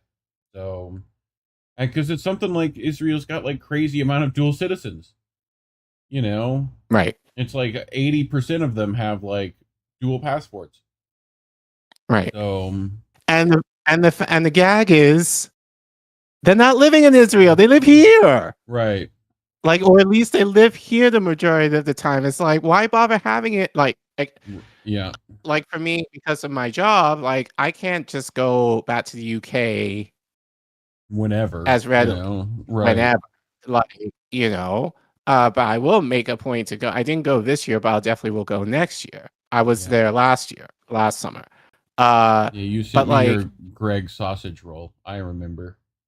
You know. yeah. So like, right. But it's like you make like a lot of Jewish Americans make a big deal of it, but it's like, oh, Israel is this and this and this. You don't live there though. Like, you know, you talk about your safety, but you live here. Like, and especially if you're white, you're probably among the most safe here. Yeah. So, yeah, I think that's also kind of weird too. It's like they make this pretense of it being like a home that they need to escape to, but but they're not there most times of the year, Right. if They at don't all. even fully like, you know, claim that. You know, they want Right. They want both. But anyway, well, talking about these things is why YouTube suppresses our channel so much. If you would like to give us some money outside of YouTube's 30%, you know, like skimming off the top, you can go to ko-fi.com/indie news network or scan that QR code on your screen. But you know, otherwise, like and subscribe, share this video, leave a comment, and help us get to 5K. You know, we're working our way there. And, you know, thanks for watching. Here on Pine, talking about the Tesco meal deal. Much missed. What's your... If you're not going to get the sausage roll and you're going to get a pie, what pie are you getting? You know? Like standard pork pie. Like... Steak and kidney pie. Steak and kidney, sure. What's the one that's like onion and cheese? Isn't that one? I vaguely remember these. Weird. The fish pie I could do. I could probably do that. You know, sometimes it gets a little weird with, like, the minute we start getting jelly eeled anywhere near something, I'm out. You know? Right. Like, not doing that. First of all, you take an eel, which is already a little weird. You know? Yeah. Then you put it in jelly. Like, at least the Japanese, they cut it open, they barbecue it, they put some sauce on there. Doesn't even look like an eel anymore, you know? You're like, I'll take that, fine. You know? The fucking Brits, man, put it in a whole tub of jelly. What are we doing? You know? It's the most disgusting looking thing. And then you get, like, the most radioactive looking peas ever. Like, and the weird gravy that goes with the, what's the like hyper green gravy on stuff? I forget that one. Like, that's green? A thing. It's like green. It's like blended parsley, radioactive green. I forget. Someone will know what I'm talking about. It's like a standard side for one of those. Mushroom, bean burgers, and potato. Core blimey, governor. Yeah, dude, exactly. Exactly, bro. It's the most, like, old school English food ever. Jellied eel, bro. Gross. Chat said, yep, the USS Liberty, says Vicky Adams. And ask, oh, that's how expats of the US can still vote? Because I think they're technically not, like, they don't necessarily, those other countries don't have, like, those same citizenship requirements. You know? Like, they don't care if you vote somewhere else. You know? High mash liquor. See? The weird liquor stuff that's green. I don't know. I don't know any of this nonsense. I just want my fish and bits. Give me the bits. You know, I don't even need chippies, dude. Don't give me none of that. I just want fish and bits. That's it. Go take a nap afterwards because, oh my God. You know, that's about what they make you want to do. I don't know. I dig it. What else we got? Let me look here. Let me look here. It's weird. There's people at Rumble. They just shy. They're just shy over there. So, but anyway, you ready for our next one? Yep. This one's gonna be very short. Video. Maybe. Go ahead. Maybe too short. Too legit. So, if you use Tinder, you might want to consider not using it. Okay. Won't say what to do, but Tinder is being used to spread propaganda in Lebanon. How, you ask? So, this is an article from Mint Press, written by Jennifer Kings, where she writes Tinder's Secret War, How Israel Used the Dating App in a Propaganda Battle for South Lebanon. So she writes, actually, let me make this a little bigger on my screen because I got it. As Israel intensifies attacks on Lebanon and seeks to entrench its occupation on southern Lebanese territory despite repeated ceasefire violations, another front of the war is coming into focus. Psychological operations conducted through some of the world's most popular technology platforms. In August 2024, the United States military ran ads on Tinder in Lebanon to discourage users from joining the resistance against the continued Israeli genocide assault on the country, demonstrating the full spectrum of the Zionist military strategy. Backed financially, politically, and militarily by the United States, Israel has long aimed to engulf Lebanon with the desire to reoccupy the south, along with regular bombardments on civilian areas. And despite there being a ceasefire between Lebanon and Israel since April 17th, Israel has bombed Lebanon over 3,500 times, all while pushing for normalization. U.S. CENTCOM ads on Tinder represent another threat in the Zionist military strategy, psychological operations with militarized dating platforms. Tinder, the most popular dating app in the world, boasts over 75 million active users in more than 190 countries. It is owned by Match Group, a multi-billion-dollar conglomerate that owns the largest market share of dating platforms: Hinge, Match.com, OkCupid, Plenty of Fish, Salams, and others. Largest Farmers market only. share also. Farmers only. Christian mingle. I don't know. Any others that you can remember? Black people meet. That was the other one, right? Trying to think of these ads we used to get in the 90s for this stuff. You know, early 2000s. Farmers only. Anyway, continue. My apologies.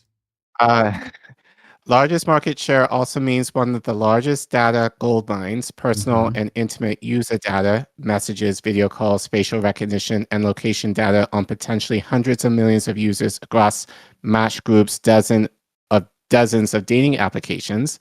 Tinder's user data was found in a breach at Gravy Analytics, a data broker company who sells data to governmental agencies to be used for police and military location tracking.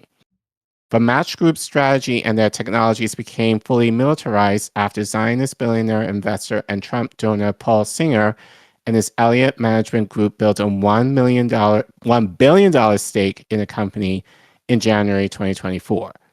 Paul Singer has long worked to integrate Israeli military tech into global markets, co-founding Startup Nation Central, a Tel Aviv-based nonprofit started to combat the boycott, divestment, and sanctions movement.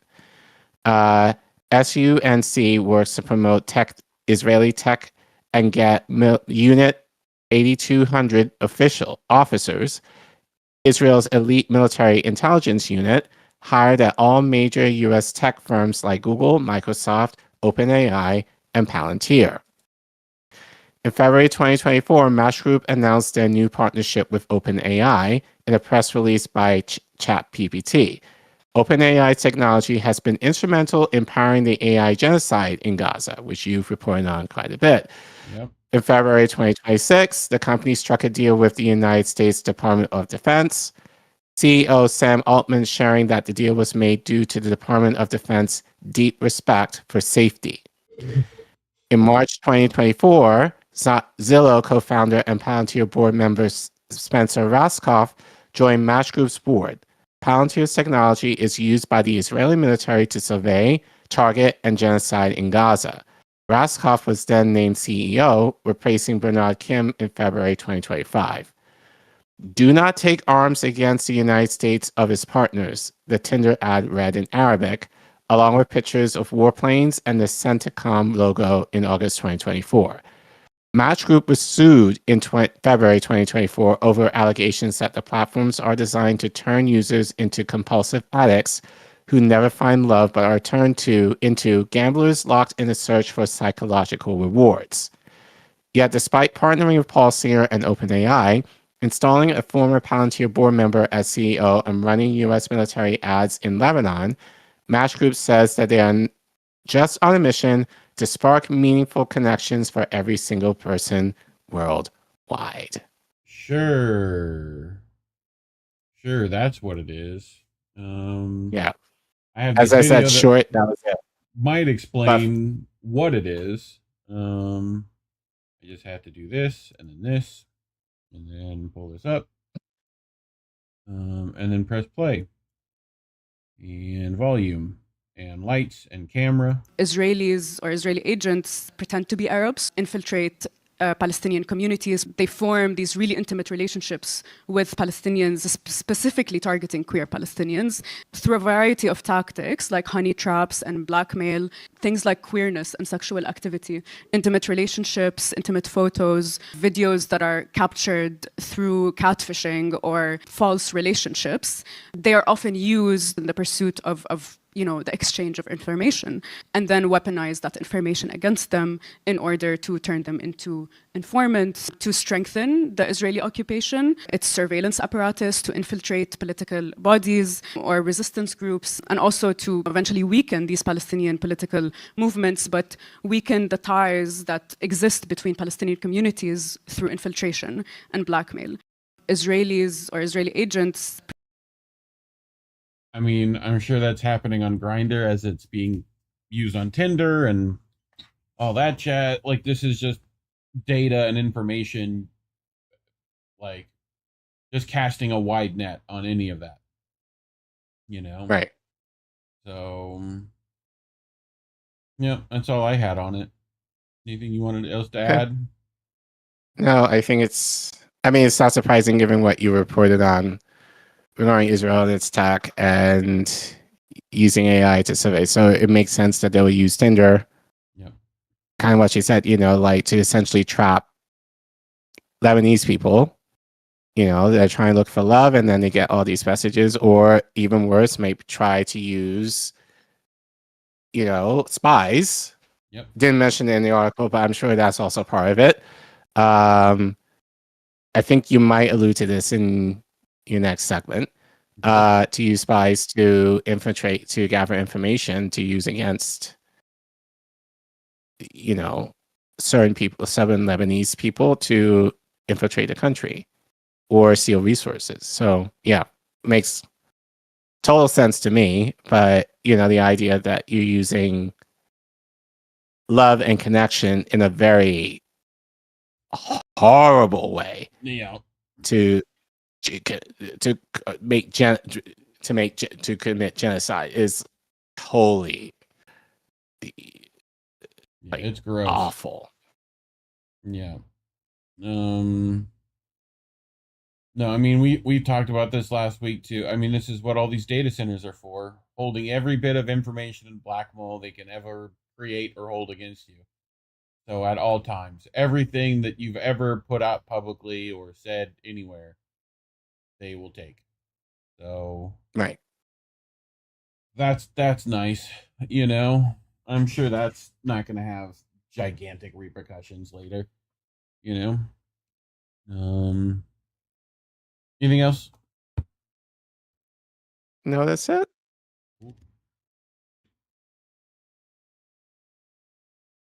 You got it? You want me to get it? I got it. I got it. Okay. But you guys know, YouTube hates us, suppresses us to all hell. So the AdSense doesn't work in our favor necessarily. And if you give to us via Super Chat, they'll take 30% of your money. Don't do that. Go to Ko-fi by scanning QR code you see on your screen, or you can type in the link you see at the bottom of your screen. Or if you need YouTube chat and live, you can type in !donate and the Ko-fi link will pop up. And you can click on the link directly and give as little as much as you want if you're able to. You can also give via Substack, PayPal, Cash App, and Patreon, especially if you want to give donately. Links are in the description below. And of course, we don't expect you guys to give. The best way and the free way to help us is to like, subscribe, and share our content to help fight against the suppression that we see on YouTube. And make sure you leave a comment because that lets the YouTube gods know that we actually are legit and help us get to 5K so more people are able to see our content. And thanks for watching. Yay. We're running through them. We're getting through it. We're doing it. All right. Chat. Vicky Adams, Kieran, I forgot the gin and apple mint tea. Summertime. That sounds downright lovely. I would enjoy that very much. You know? What kind of gin? That's the question. You know? Because your boy's particular. You know? Not really. Like, whatever it is. But I like some of the fancy schmancy stuff. You know, it doesn't just have to be elderberry and only elderberry and juniper, you know? We can put some fun stuff in there. A little alcohol extraction should be fine. Bit of Navy strength. I'll happily take Beefeater or Sapphire or Tanqueray. I don't know, you know, whatever.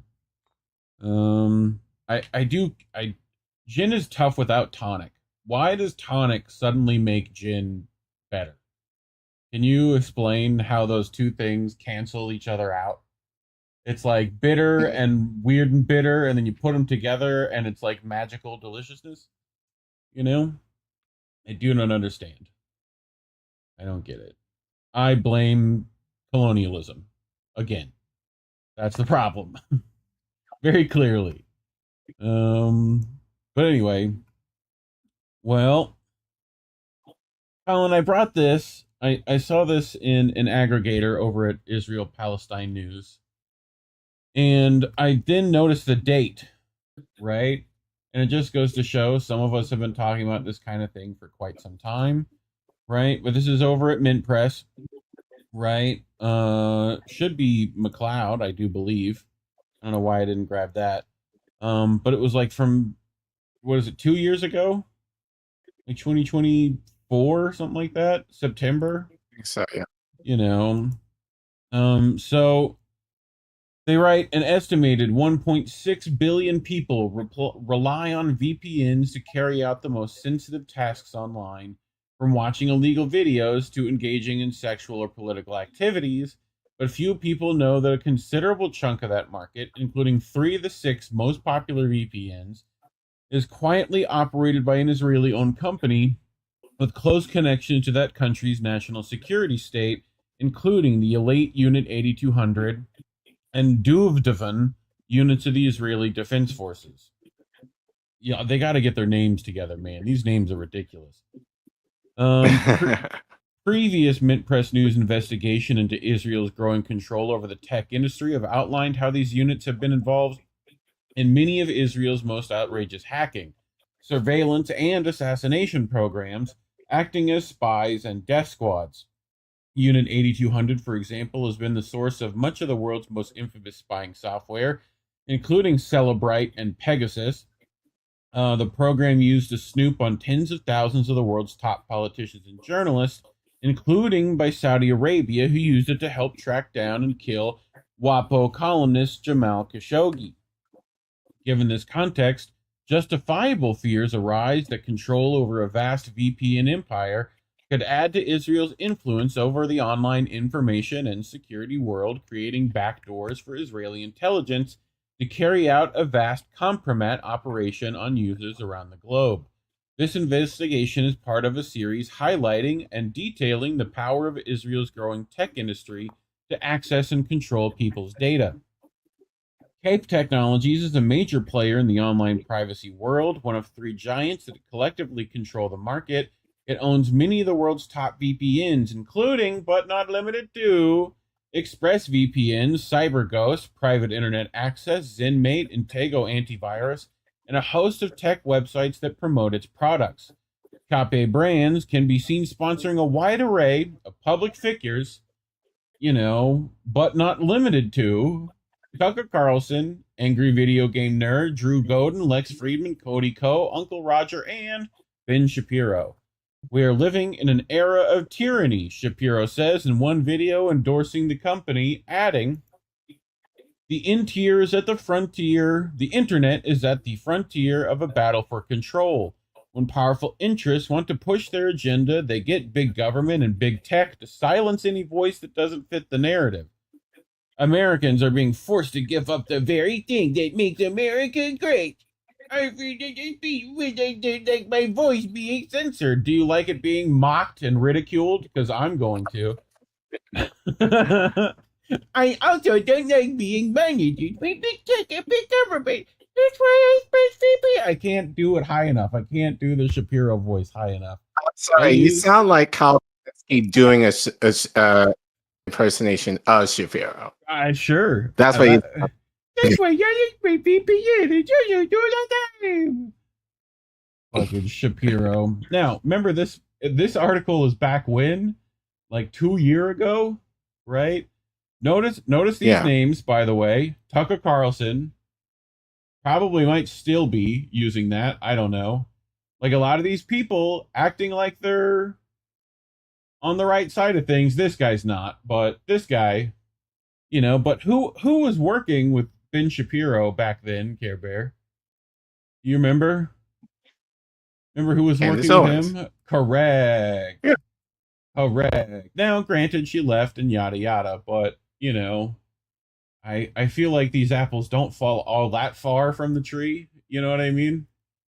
Like, sure. People change. No, they don't. Not these people. You're talking about regular people. Regular people change. They change when their money is affected. And that's only appearance, right? Like, but anyway, Mint Press News, Ben Shapiro's self-preservation. That's more what it is. Yeah. Survival. Ben Shapiro's Daily Wire project is sponsored by ExpressVPN. The sole owner of ExpressVPN is the Israeli company Cape Technologies, which is in turn the sole property of Teddy Sagi, the CEO of Cape Technologies, yada yada. But I just like that they included Candace in this as well. But anyway, if you don't know what VPNs are, virtual private networks, they bounce all your signal around to multiple places within that network, right? Essentially they own the through tunnel on that data though. So, but it allegedly conceals at least your location and activity, making it appear as if multiple computers are doing it as part of that network, right? So, people use it to, try to pirate movies and get on the, black market web and all that stuff. I have similar issues exist with Tor. You know what Tor is? Tor browsers and whatnot. Created by the US government so that they could use the internet anonymously, right? A lot of people use that as well. But again, remember how it made by the US government? That in and of itself might be a compromised product. So keep that in mind. I don't quote me on that. I may not know all of what I'm talking about in that regard, but There may be some open source loopholing we've done, which power to us. If we've done so, great, good job.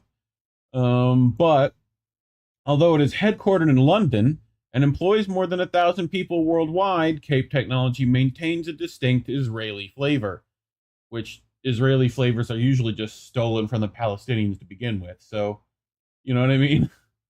Like, Israeli hummus. Yeah, fuck you. You don't know shit. Anyway, this begins when its owner, Teddy Sagi, born in Tel Aviv, the tycoon who previously spent time in prison for financial crimes, is estimated to be worth $6.4 billion, making him among the top richest Israelis. Sagi has a long history of working closely with the IDF and is rumored to be extremely close to Israeli intelligence. In 2019, he donated $3 million to fund hundreds of academic scholarships for discharged Israeli soldiers. It is a debt of honor for us and for me personally to express gratitude and appreciation that all of Israel's citizens owe to you, Sagi said at the Friends of the IDF Gala. He also made a point of finding jobs for former IDF soldiers in his business. Furthermore, at the height of its campaigning against Gaza, the billionaire very publicly gave more than $250,000 to an IDF charity helping transport soldiers to and from the front. While in Cyprus in 2021, he was the subject of an assassination attempt that Israel accused Iran of masterminding, only fueling further speculation about his proximity to the national security state. Iran, for its part, has denied the charges. Cape's technology connections to the Israeli security services do not end there. Indeed, the company is teaming with the Israeli intelligence officials. Company co-founder and longtime CEO Kobi Menashemi began his tech career as a developer for Unit 8200, while Liron Pier, the company's current head of accounting, also served 3 years in the controversial unit. Meanwhile, Menashemi's successor as Cape CEO Ido Ehrlichman is a veteran of Unit 217, the Duvdeven unit, an elite commando group that carries out intelligence operations and assassinations against the local Arab population. Before 2018, Cape Technologies was known as Crossrider and was often considered a malware company. Crossrider was a platform that allowed its clients to monetize their software by forcing ads in front of users' eyes. Users' computers, both PC and Mac, had their browsers hijacked, changing their home pages to a search engine not of their choosing to generate advertising revenue for the company. Although Crossrider did not produce malware or viruses, its platform was notorious for allowing third parties to distribute such malware worldwide. Thus, few people in the tech community were impressed when it changed its name to Cape Technologies and pivoted towards online privacy and protecting the public from unscrupulous actors. Ehrlichman told a local Israeli outlet that the name change and rebranding was necessary due to the strong association to the past activities of the company. In other words, the group had built up such a bad reputation that a complete facelift was necessary. In 2017, Crossrider/Cape purchased its first VPN, CyberGhost, for $10 million. It then went on a shopping spree, acquiring several well-known companies, including ZenMate in 2018 for $5.5 million, Private Internet Access in 2019 for $126 million, and ExpressVPN in 2021 for reported $936 million. By far, the world's most costly VPN acquisition to date. It has also brought a host of VPN review sites such as VPN Mentor and WizCase, platforms that purport to supply readers with expert information about which VPN would be best for them. VPN Mentor insists that this considerable conflict of interest does not affect their ratings. Everything we do at VPN Mentor is centered around providing value through honesty, transparency, and dedication. They write, it is remarkable coincidence that their award for the best 3 VPNs overall went to ExpressVPN, CyberGhost, and Private Internet Access. All Cape Technology products, in fact, ExpressVPN, CyberGhost, and Private Internet, swept the medal positions in every category. Best VPN for torrents, for Windows, for Android, for Mac, for iOS, and for American users. WizCase's 2024 top 3 VPN recommendations also went to ExpressVPN, CyberGhost, and private internet access. Indeed, when visiting the website ranking page, users are met with a gigantic pop-up ad for a special deal on an ExpressVPN subscription. When using a VPN service, users place a large amount of trust in the VPN company itself. They must trust that it effectively encrypting user traffic, securing their data and the server network infrastructure, and not doing anything else with the vast amount of sensitive information they are given. As noted previously, individuals and organizations use VPNs to carry out all manner of highly compromising activities online. Unfortunately, David Garicki, ExpressVPN's chief technology officer from 2019 to 2023, was deeply involved in such questionable practices. A Reuters investigation series revealed that Garicki was a key member of a team of spies that hacked the devices of human rights activists, journalists, and government officials, stealing their data and passing it on to the government of the United Arab Emirates. The UAE used this data to track down dissidents and torture them, according to the investigation. ExpressVPN hired Garicki, a former manager for Lockheed Martin, after the Reuters expose and continued to back him, even after the U.S. Department of Justice fined him $335,000 for the role in the clandestine operation. Our trust in Daniel remains strong, the company said in a statement. Garicki left ExpressVPN last summer after nearly 4 years with the company. Both the Garicki hire and its sale to an Anglo-Israeli corporation with a more than questionable past led to an exodus of staff at ExpressVPN and raises many questions about what exactly this cyber mercenary, who was under investigation by the U.S. government for stealing sensitive data from tens of millions of people, and passing it on to a foreign government, was doing as an executive ExpressVPN for all that time, especially with the company's user data. If you're an ExpressVPN customer, you shouldn't be, concluded Edward Snowden. Thoughts, Care Bear?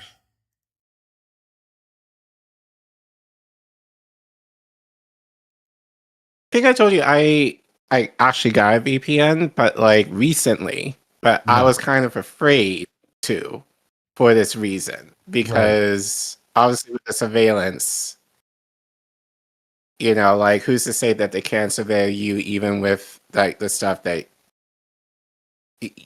yeah. So it's just kind of odd you're doing this now, and especially given like how I think now generally the push, and I see a lot of YouTubers now pushing these different VPNs, you know, like in order to build revenue for their channels or whatever, you know, and with the idea of like, you know, the US or whoever wants to can get your data and like, you know, and see all your dirty shit. Essentially, if you are doing that, it's just a way to protect you, but who's watching it is the question. And who's to say that VPN company can out you out depending on the stuff that you're doing online. So yeah, so it's funny how they talk about trust here, and it's like you can't even trust the VPNs given who they're connected to.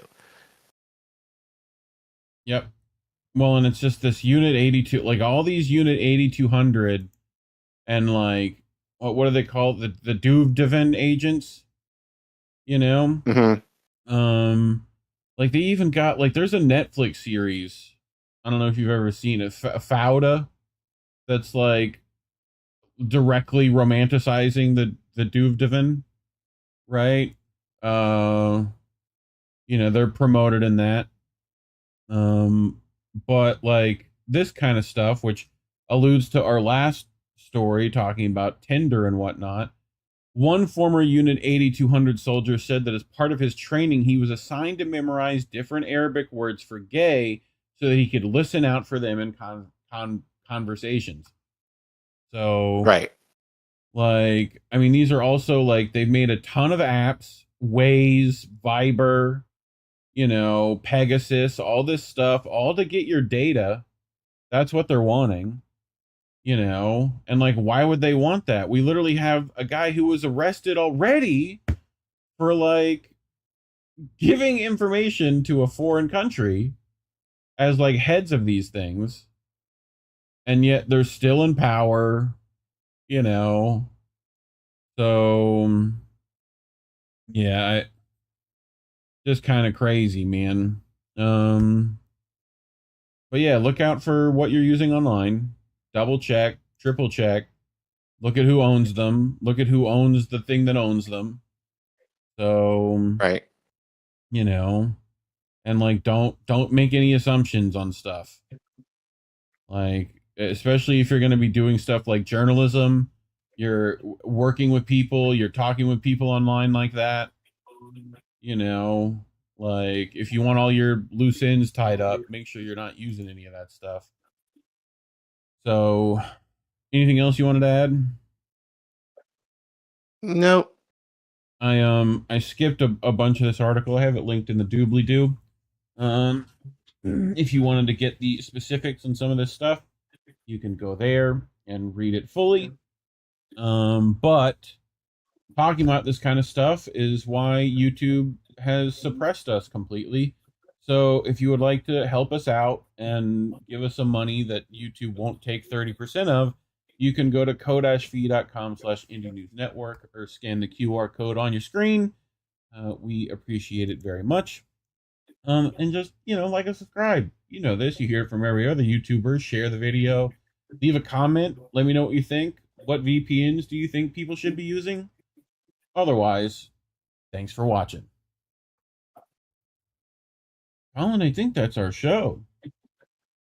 I think we did it. Yeah. I'm going to pull up the calendar for people. Let's see if I can find that. I do believe I have it bookmarked because I smart boy. Let me just pull this up over here. Anyway, and then we can get out of here. So, as in, calendar for July 12th through 18th. This was, our 204th INN. So, Indy, I do believe, is going to do something with Jesse tomorrow. And, Angel and Friends on the weekends. A little bit of pro wrestling talk. I'm not sure if we'll do Boat Sunday. I've got, that might be funeral time for me. We'll see. I think I'll be all right. I think I'll have time. But let's also, last week, a whole bunch of stuff. I will link the calendar in our chat if you would like to go through all of last week's clips and streams and whatnot. We put it out there for you and try to make it easy. So, because YouTube definitely doesn't. Anything else you wanted to add? Nah. Before we get out of here? Cool. Well, thanks everyone for coming. And as always, kids, labels are bad. Stay independent. Good night, fam. Have a good week, everyone.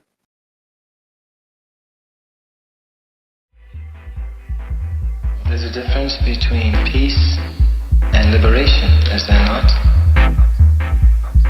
You can have injustice and have peace. Isn't that correct? Have peace and be enslaved. Yes. So peace isn't the answer. No. Liberation is the answer.